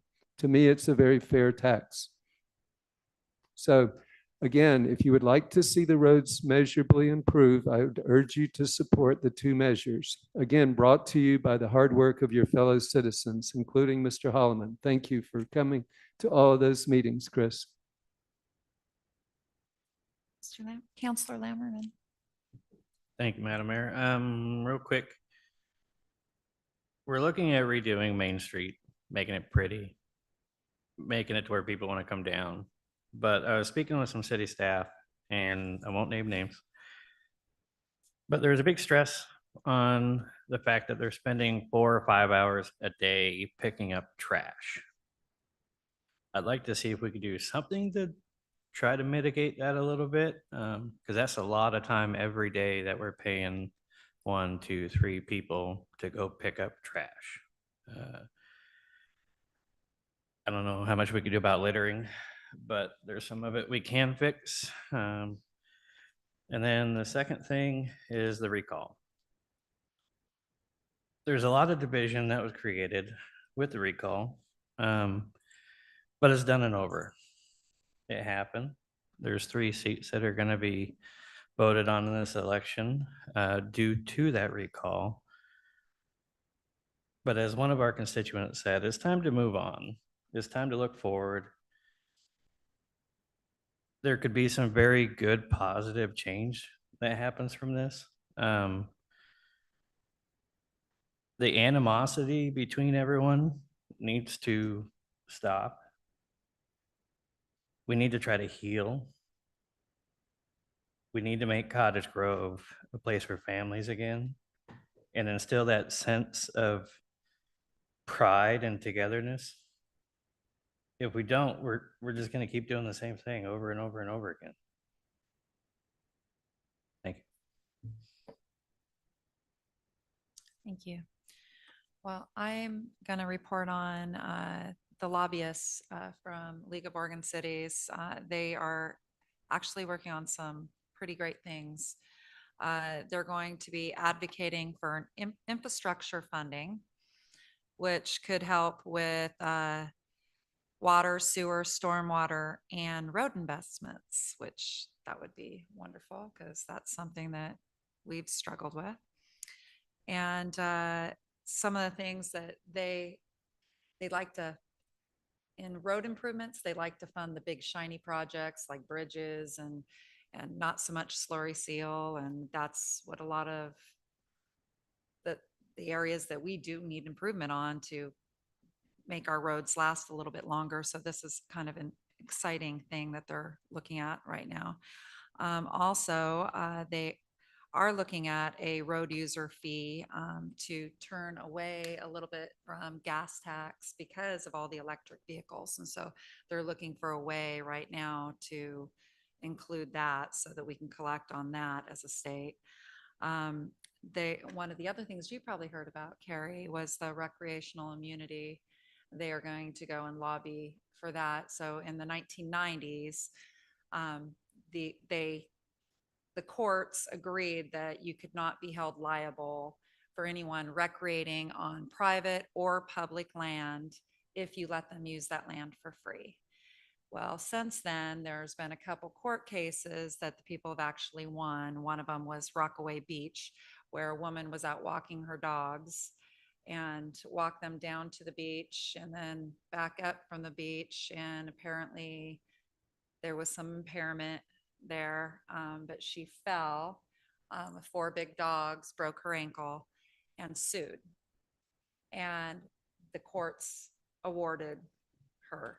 And so that has put us all at risk on all of our city lands, and even private home ownerships. If you've got a easement going to, say, a waterfall through your land and somebody falls, because see, the court ruled that she was not recreating on her walk back to her car. And so she was recreating on the beach, but not on her way back. And so that's why they awarded her that. So the lobbyists are going to fight against that too, which is good news. They're also looking at behavioral health and enhancements. So opening up more beds for people with mental health for treatment, and also to increase the care for people that do not want to go into treatment, and give a little stronger teeth in the state of Oregon for the commitment process if somebody is at risk of harming themselves. And then one more piece of good news is House Bill 3115. The lobbyists are going to go, and at first they said that they were going to just try to make some adjustments to it. But as they've talked, and refresher for those who don't know, that is the House bill that our governor authored, and the state of Oregon codified it so that the sleeping in public spaces. And the LOC lobbyists are actually going to go for a full repeal of that House bill. So, and that's all good for Oregon. All right. Report from the city manager.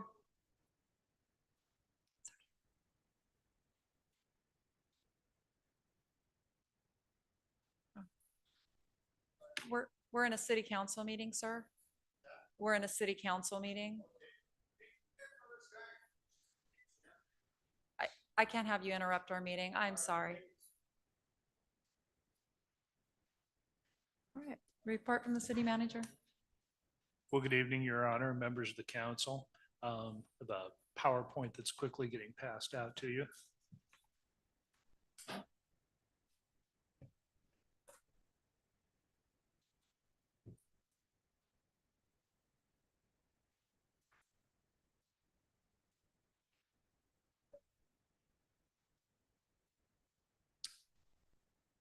This is just to reiterate some of the comments I made a few moments ago about the changes that we're going to be making at the 12th Street shelter. Just to begin with, next page here is. As we've talked about before, we started out with two simple and very straightforward goals last summer. We wanted to clean up the 12th Street and the Douglas shelter sites, and we wanted to transition to a single 7 p.m. to 7 a.m. shelter. Now, we've made the transition from the Lulu site back to the 12th Street shelter because it's been cleaned up and it's currently a 7 p.m. to 7 a.m. shelter. We're now going to be making another transition. We're moving away from having the folks at One Security open and close the shelter and having our police and public works folks be the ones to do the oversight of the opening and closing. In order to minimize our city staff overtime, we will be transitioning to a 5 p.m. to 8 a.m.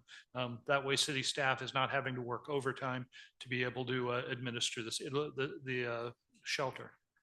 So just going forward, our plans are that this Friday we'll notify the shelter users, we'll post updated signage. We need to give 72 hours notice. And then beginning Monday evening, we'll be implementing the change.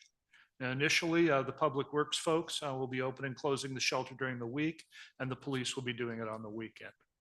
So just to review, since July 1st, we've mothballed the 91 shelter, the 99 shelter. We've cleaned up and closed the Douglas shelter. We've cleaned up the 12th Street shelter site and transitioned from Lulu to that 12th Street site. And we're now transitioning to police and public works oversight and transitioning to a 5 p.m. To 8 a.m. And finally, as always, just a bit of a reality check. This is far from a perfect solution, folks. This is a work in progress. And we need to be realistic and intellectually honest about city staff's bandwidth. Our public works and our police officers are working beyond their capacity. And I give huge kudos to both of them. And with that, I just want to turn it over to the chief and let him talk a little bit about some of the things the police department's been doing. All right. Thank you, Mayor, Council. So, yeah, just real quick, I know when we transition to closing those sites from the permanent sites and changing those to the 7 to 7 sites, one of the things that we talked about initially was that we were going to take an education first approach because there was concern about, the rules were changing, were we going to, be enforcing this, all of these changes right out of the gate. And what we said was we wanted to try to take this education first approach. We wanted to continually reinforce what the expectations were going to be. And a lot of that was done through officer contacts in the field, making sure we had appropriate signage to reinforce what the expectations were, and then also the use of the private security company that we contracted with, and all of that was to create this new culture and to kind of reinforce what the expectations were going to be. Now that we're moving away from that, we're at that point now where our officers, they are being very proactive. And I know there's that I hear, usually we don't hear the good, right? People want to come and tell us, what we're not doing right a lot of times. So But I do want to alleviate some of the concerns that we're taking this hands-off approach, because that's not what we're doing. Our officers are being very proactive, especially proactively patrolling the public spaces, our public parks and our public spaces, and with an emphasis on our public parks. So they are proactively patrolling. They are contacting folks who are violating, whatever various rules they are.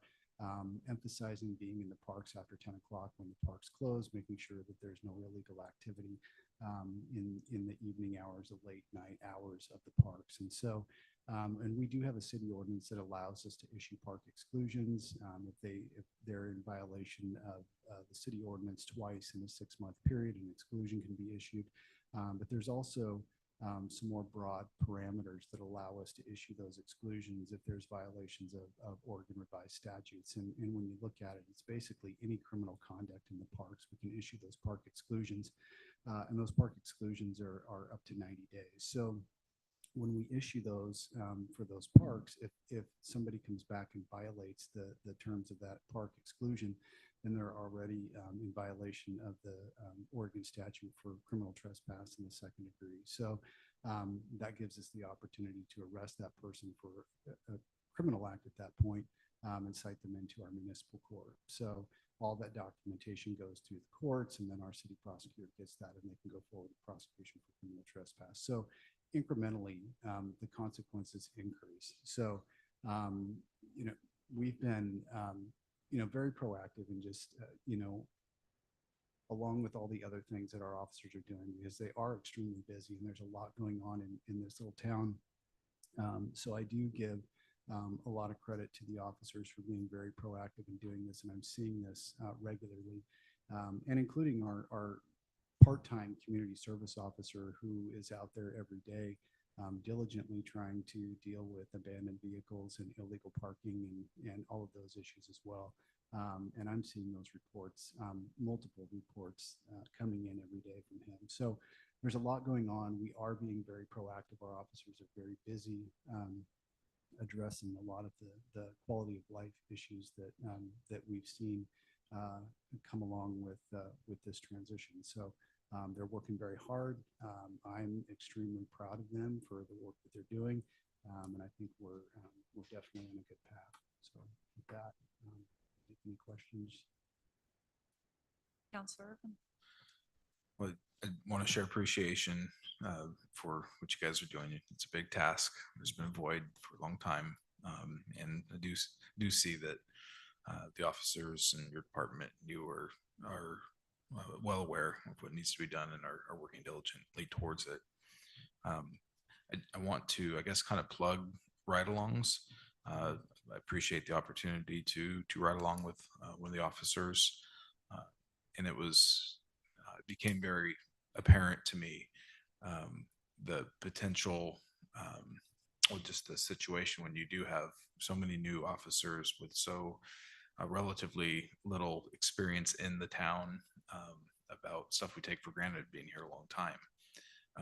Just familiarity and awareness of what's going on. So I would encourage fellow council members and those who are looking to get onto council to go through the process, to do ride-alongs, to familiarize yourself with our officers and help build their familiarity with our town. I do have a question as it relates to community service. So one of the examples that's ringing in my mind is, and I don't know if it's true or not, but I heard that there was a sentence handed down, not a sentence, but a fine handed down of 50 cents for, I think, littering or something along those lines. And I understand the reasoning if that's the case, what someone can afford, but what is the state of community service? What is the state? Can we do that? Can we not do that because we don't have a jail? Is there a way to, I don't know, maybe this is a judge thing, but we do have a lot of trash going around, and we'd like to see consequences that are kind of commensurate with the offense. So, I mean, I'd love to see, so I'm speaking to, I don't know, maybe we should be speaking to the judge, but what is, what do we have? Is that even a possibility right now with things the way they are? So Mayor, Councilor Urban, I'll take a crack at that. And I think basically what it comes down to is if you're going to have some sort of community service or work crew or something like that, where I think what you're talking about is where, they would come in and do, cleanup of the parks or something like that. The issue becomes who oversees that function, right? So what staff is dedicated to oversee that, and then who is there to direct that service, or when they're out there doing the community service, who's there, who's providing them with proper PPE, safety equipment, training them before they go out there, all of that stuff, and then providing the oversight. So really what it boils down to is, it's a staffing issue right now, and then there would have to be a conversation about where does that ultimately lie? Is that a function of the court? Does that then create, staff needs somewhere else, or does that fall within the police department? And if so, what does that staffing look like? And I've seen programs like that work in other areas. We had one of the agencies I worked for, a juvenile crime accountability program, where we had somebody that coordinated all of those, but they were full-time paid staff. They oversaw all of those activities. And so when the youth would go out and do, say, graffiti cleanup, they had somebody there. They had equipment that was, that was bought and paid for. They had training on how to do it. And then they had, supervision while they were there. So without that, there's significant risk and potential liability to the city. And some of the things that I saw when I got here was, I didn't know that these activities would even be directed to the police department. And I'd been here 60, 90 days before I even heard about this. And when I did, I kind of put a halt to it, because what was happening was the folks were being directed to go do things like just, whatever we could come up with. And we have a part-time, non-sworn civilian staff member who they would show up and direct them to say, hey, I guess maybe just go over there and rake some leaves. So no supervision, no oversight, no nothing.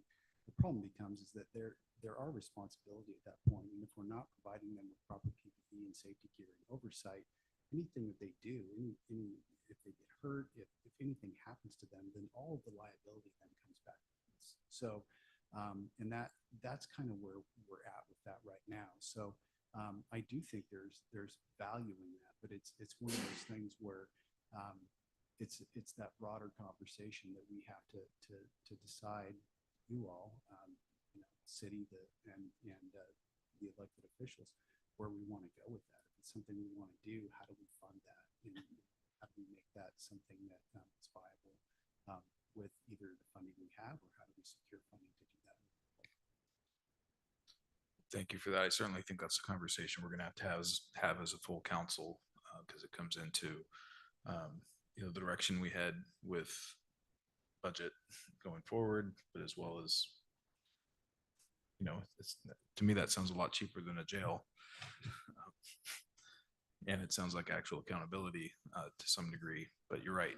If it's haphazard in its execution, then it really doesn't have the benefit for the community or the person. Yeah.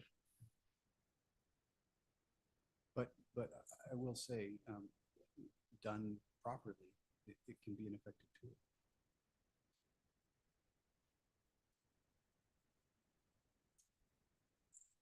Counselor Lammerman. Quick question, what you guys might not be able to answer it, but would somebody overseeing an individual doing community service need to be sworn? Mayor, Councilor Lammerman, no.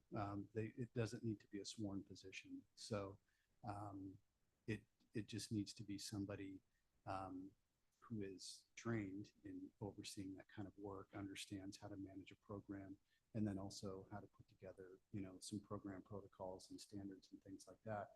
And also be able to work with our insurance carrier to make sure that we have all of those procedures in place that meet the requirements that CIS would want us to have in place prior to doing it. So in theory, it could be a member of city staff overseeing them, since they have the tools and the safety equipment for the most part. That's why I asked. Yeah, so correct. It does not need to be a sworn police officer. Anything else? Okay. Counselor Merity. So if an individual is criminally cited for misbehavior at the sleeping area and refuses to leave town, what options do we have there? If they're not allowed, they were trespass from the 12th Street. So Mayor, Councilor Merida, we were not excluding people at this time from the designated camping area. So when I'm talking about issuing park exclusions, I'm talking about our parks such as Coiner Park, Bohemia Park, all of those public parks and public spaces. And I think I want to add anything to that, Carrie, but I think we run into some issues if we have one designated spot where people can sleep. If we exclude them from that spot, then there's some pitfalls there. Well, I think, as you all know, the issue is that if you exclude them from one location, they need to be able to sit, lie, sleep, and keep warm and dry in another location on public property. And so it's just a matter of kind of prioritizing which areas the police are going to spend most of their efforts. We have 5 more minutes. You guys want to? We're pretty close. The report from city attorney. Oh, Sure. then Well, we have I was just going to say, so I know that you do have a work session. I think I'm not attending that piece. I do believe that you will want to extend the meeting for yes. at least another 30 minutes. Okay. But I have just two items to try to handle quickly. So I want to first clarify the intent of the council's motion on September 23rd when Councilor Lammerman was appointed to fill the vacancy. The motion said, I make a motion to accept Councilor Stinnet's resignation and declare a council vacancy in the Ward 2 seat and appoint Randall Lammerman to serve in that seat effective October 1st to November 5th and to resume serving after the general election until the successor qualifies and assumes the office. That use of the language after the general election reflected Section 32 of the city charter. And when I included it there, I meant to reflect the city charter's use of the term. I didn't mean that you would not resume serving until after the election is certified. I literally meant until November 6th. The election's being held November 5th. It is concluded on November 6th. It's not continuing at that point. That was the intent behind my suggested motion. I believe that was the council's intent. If that wasn't the council's intent, this is a good time to tell me that we need to do something else. But I believe you are back in the seat and reappointed as of November 6th. Okay, wonderful. I think that's everybody's intent. And I hope that was the clear intent. I think it was from the context of the conversation. I have to comment because I previously was going to say how excited my office was to participate in the pumpkin carving contest. We are out there, you know, it's the making it through the storm, coming through the storm, and my little elves, they locate themselves right outside my office. And so for the past more than a week, they've been busily icing trees and creating debris and then little rainbows and sunshine for the coming out of the storm. So I just wanted to thank you all for that opportunity because they just get very excited about being able to participate. Let's see.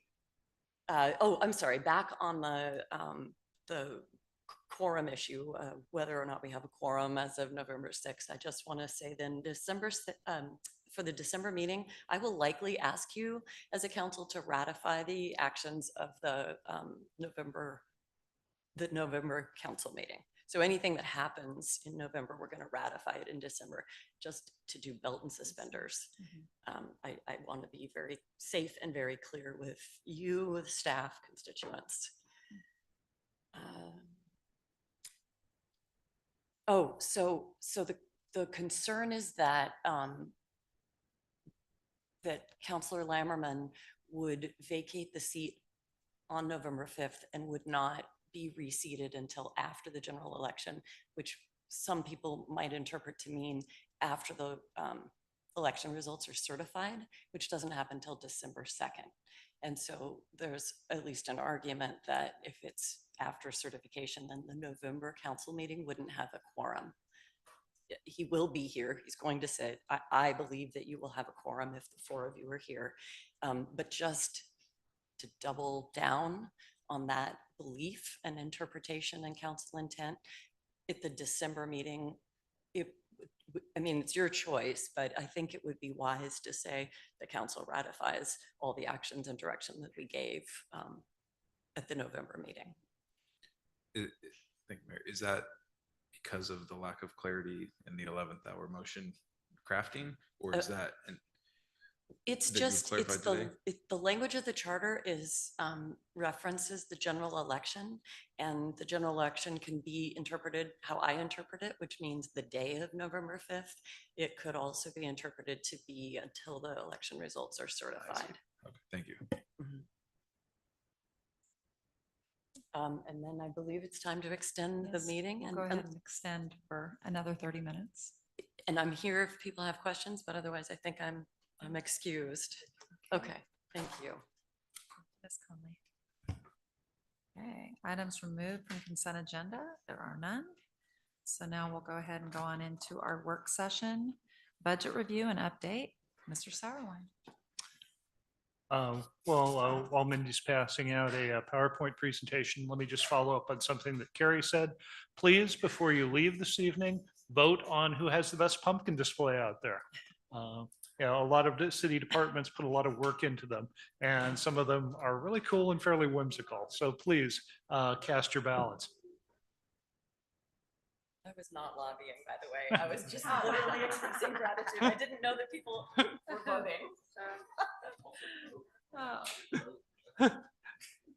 Right. Yeah, both there, both, yeah.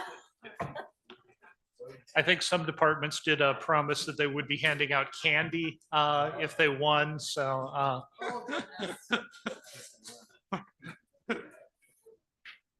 There's bribery, you're not above it. All right. Oh, that's, oh, I've got it, I'm fine.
Well, good evening, Your Honor, members of the council.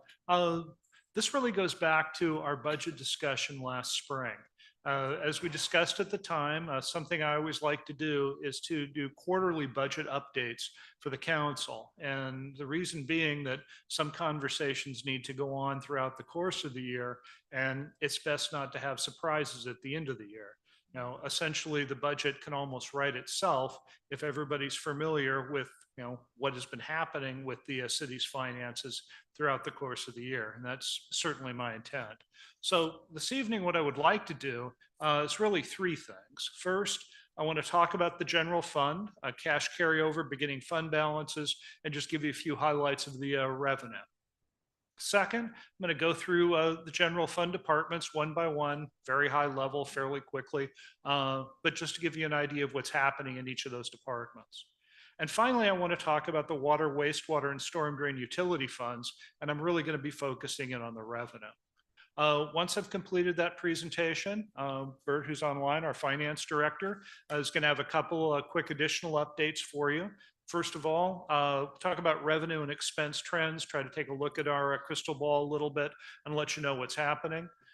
We've got some new software that we're just starting to use that is really going to help us with our forecasting.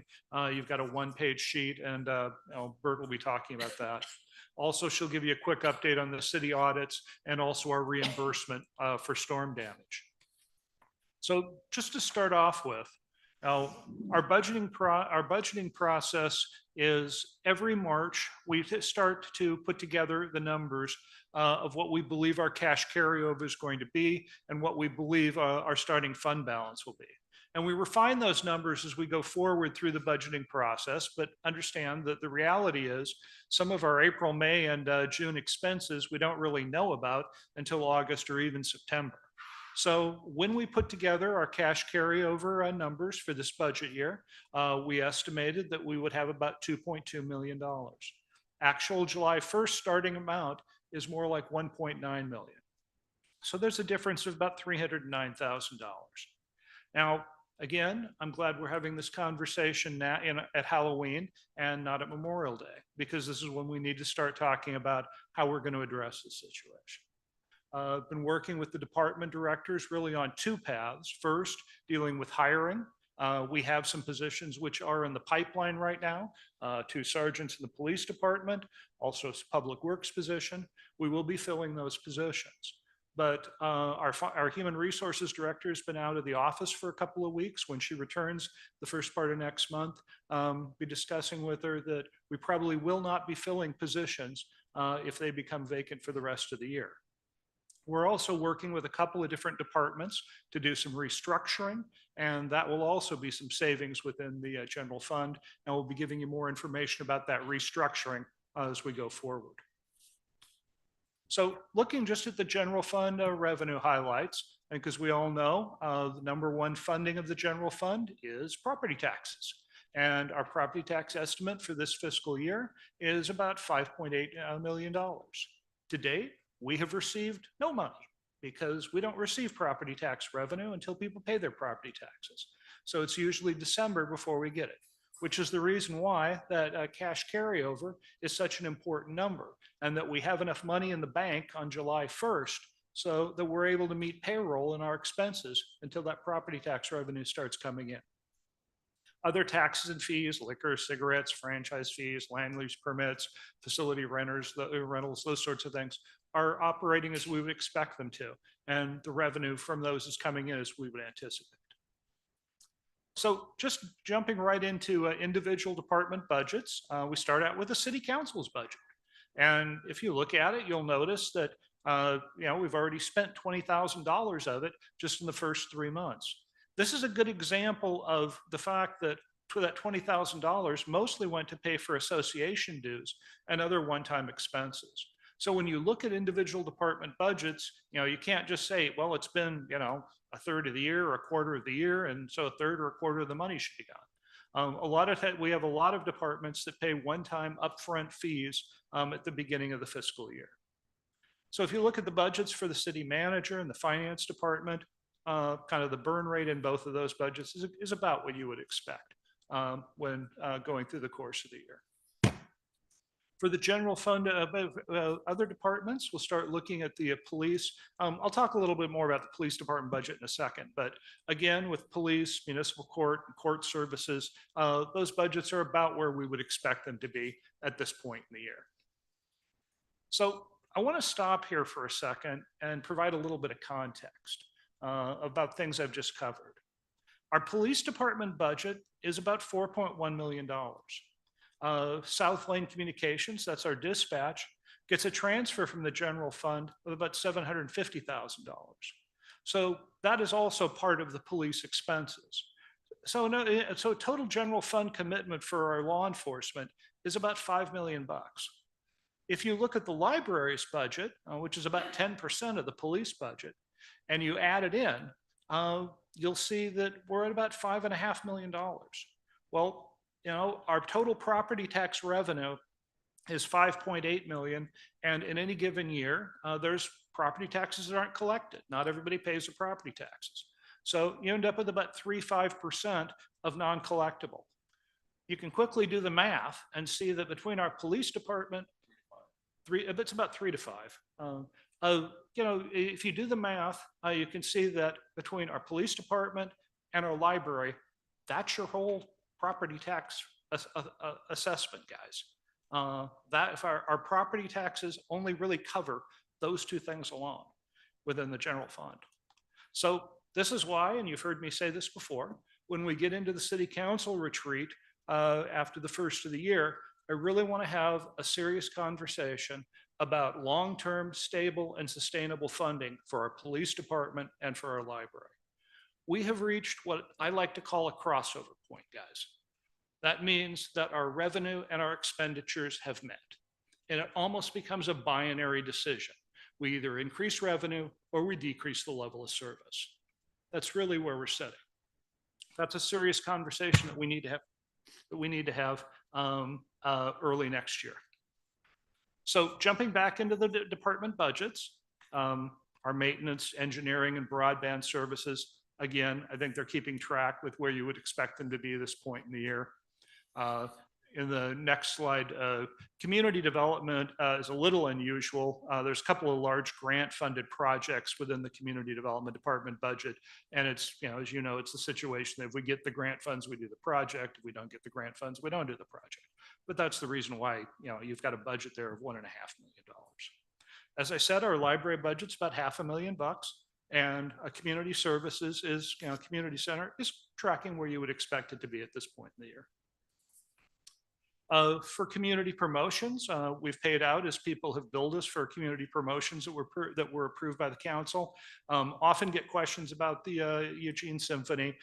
So I just note that we budgeted $25,000 for the symphony, and we did fundraise $13,700 of that. And for human resources, again, that budget's tracking with where you would expect it to be this year. Our internal support departments, note that this is almost $3 million.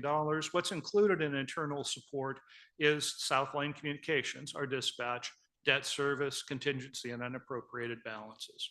So again, it's about where you would expect to be tracking at this point in the year. So with that, are there any questions anybody has about the general fund? If not, I'll move on to the utilities. And again, I just kind of want to do a high level check here, mostly with revenue. So for water and wastewater, looking at previous years, our water and wastewater revenue is tracking from where we would expect it to be this time of year. I just wanted to break out the golf course revenue. Now we budgeted $664,000. We've already brought in $350,000. Now that's greens fees, renting carts, selling hot dogs. But when you think that our biggest months are April, May, and June traditionally, the golf course is doing pretty well. It's been a good investment for the city. As I always tell people, it's not a golf course, it's a storm water place and a place to get rid of our sewer water. But it's doing great on its own as well. And then our stormwater utility, again, is tracking just like our water and wastewater. So any questions on utility budgets? All right, with that, I'm going to turn it over to Bert to talk a little bit about this one-page sheet that you have, and then also city audits and our reimbursement for storm damage. Good evening, Mayor, Council. So before you, you have a sheet that indicates, it's a dashboard, 26-year window that shows your expenses that are stacked in the area and revenue sources are in the columns. And then the various cash amount is the black line. You can also see the different colors that are represented, and there's a key to those. I think everybody online can hear, but we can't. Yeah, we're not hearing you, Bert.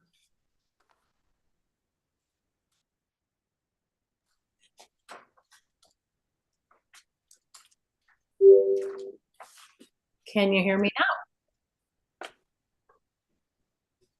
Nope. It looks like you're trying to speak, but we just can't hear you. And you're not muted. Let's see if Lenny can give some ideas here. Let's see if the screen is lit up. Gee.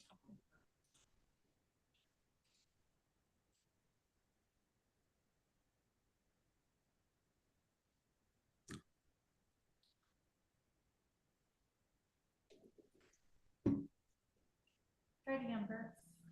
Can you hear me now? Faintly.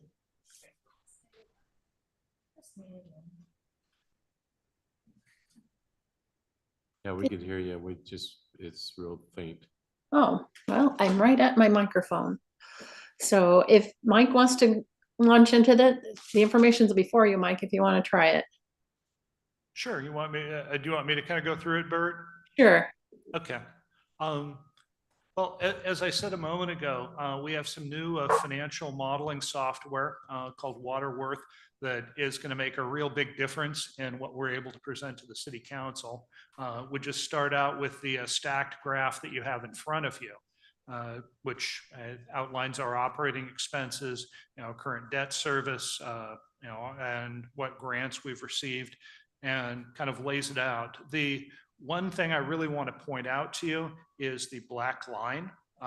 That is our cash position going forward over the next 4 or 5 years.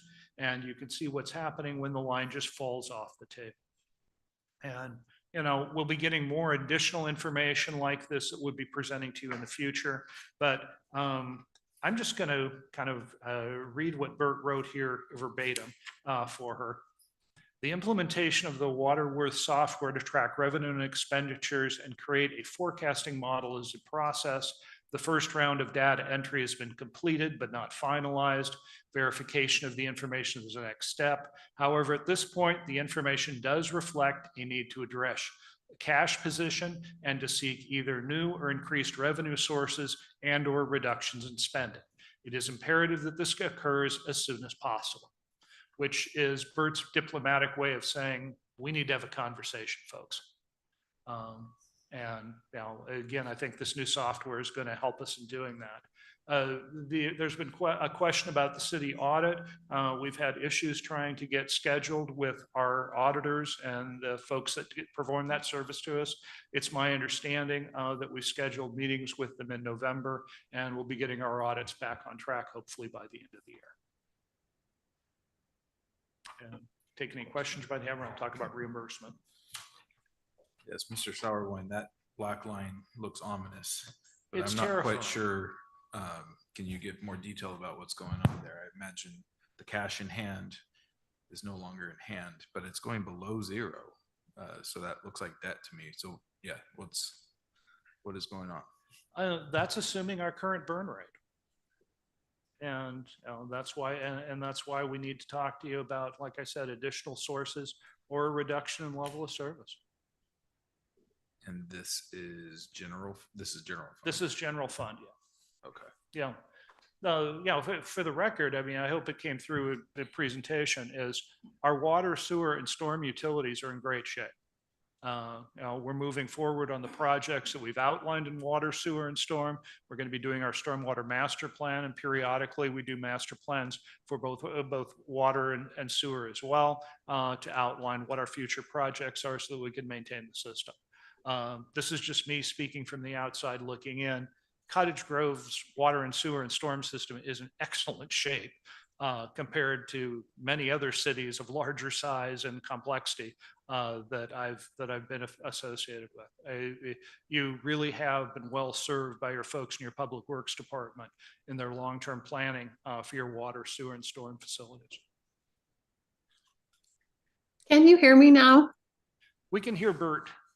Okay, so I want to point out back to May when we were doing the budget adoption, and I was talking about when our revenue isn't keeping up with the expenses, and that's when you're seeing this black line come down. You're using your cash on hand to meet your expenses. So you either need to have more revenue, the columnar colors here, and it's called sales of service because this is a Waterworth example, but that means the things that we're charging money for in general fund. Other operating revenue, such as your cigarette taxes, that sort of thing, or borrowed monies that we put towards projects. It's that point where you're not keeping up with your revenues being less than, and you can see that difference here in the graph between the solid blue going up and then your revenues going up and your cash gets depleted. So that's what we either have to change our revenues and increase them in some fashion, or we have to reduce our spending to bring that back in line and get that black line out of the negative coming very soon.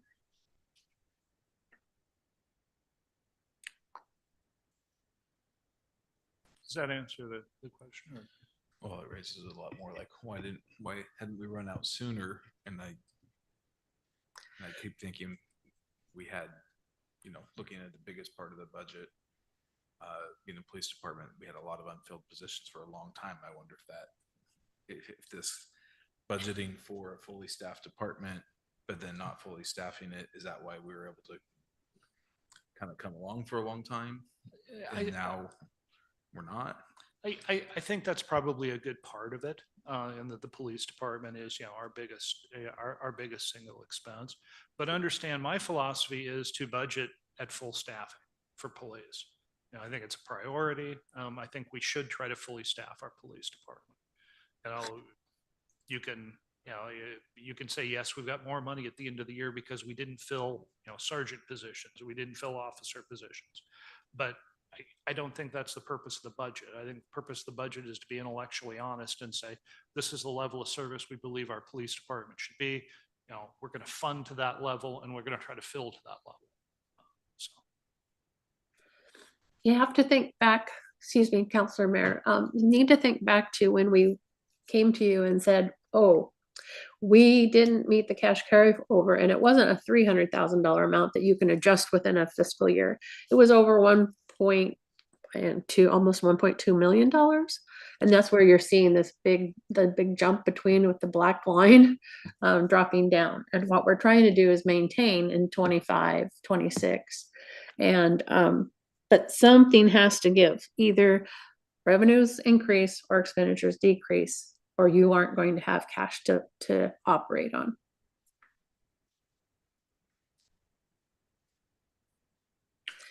Any other questions? So I did want to circle back about the utilities. The reason that we are in good shape in utilities is that we followed the consultant's advice and raised the rates at the time they suggested we do so to avoid precisely the same situation with our utilities. Second, about the black line, the software is predicting this based on our current level of budgeting? Yes. I mean, as Bert said, I don't know whether you could hear or not, as I was alluding to earlier, we've reached a point where we essentially have almost a binary decision. We can either raise revenue or we can decrease the level of service. And that's the conversation that we need to have. And, we need to be intellectually honest with the public and let them know that that's the situation that we're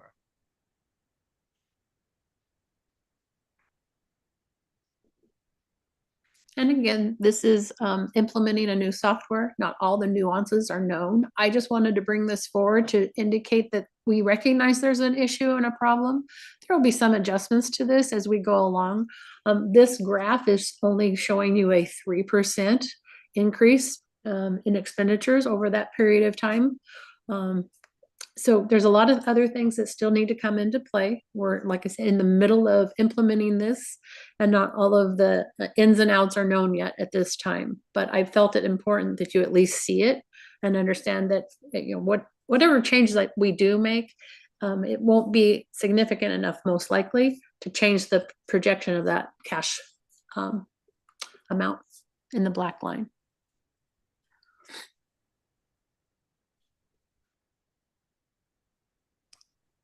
Questions? Just that little perspective, you know, this is the same challenge the county had when I was serving in that capacity, is that our property taxes in general only go up 3% per year, and it's pretty hard to match your expenses with your labor costs. I mean, this past year we had a 4.8 or 4.6% cost of living increase. Years before that, we had a 5% cost of living increase. Our material costs and fuel prices went up. The things that we buy and operate within our general fund were increasing at a pace that the revenue is not able to keep up. And that's, I think, as Mr. Sauerwein and Bert has shared, is that we're just at that point. We called it the Jaws graph, but in this one, he's presenting it in a different fashion, but it's just a challenge. And as Councilor Merida brought up, fortunately, in the enterprise funds, we are able to adopt rates. The council has adopted rates for us to be able to make up the difference when our chemical costs double and when our fuel costs, you know, triple and various different things. We're able to raise rates, and we are just challenged in the general fund to be able to follow that same practice.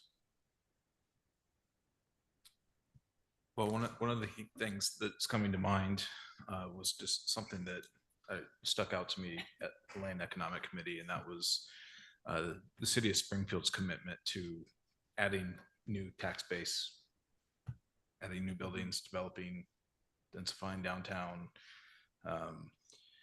So I think we'll have to bear that in mind, especially in terms of MUPTI.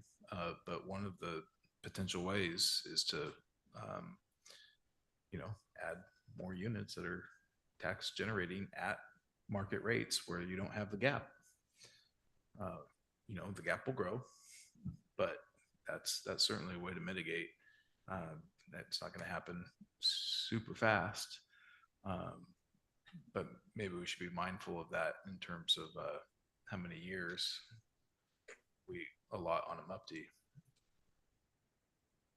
or similar mechanism.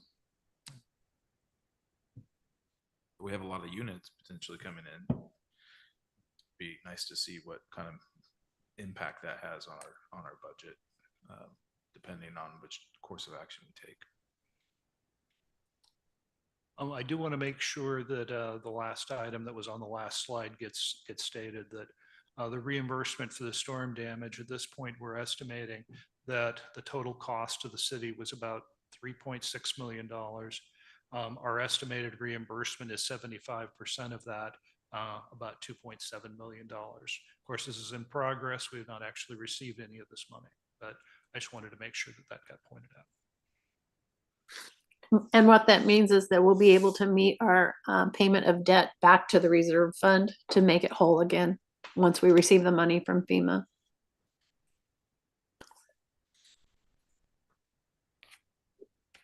Are there any other questions? If not, like I said, the next steps are, we'll give you the next quarterly update after the first of the year. And then at the city council retreat, we'll talk about funding long-term, stable, sustainable funding for our police department and for our library. Thank you very much. Appreciate it. All right. With that, this meeting's adjourned.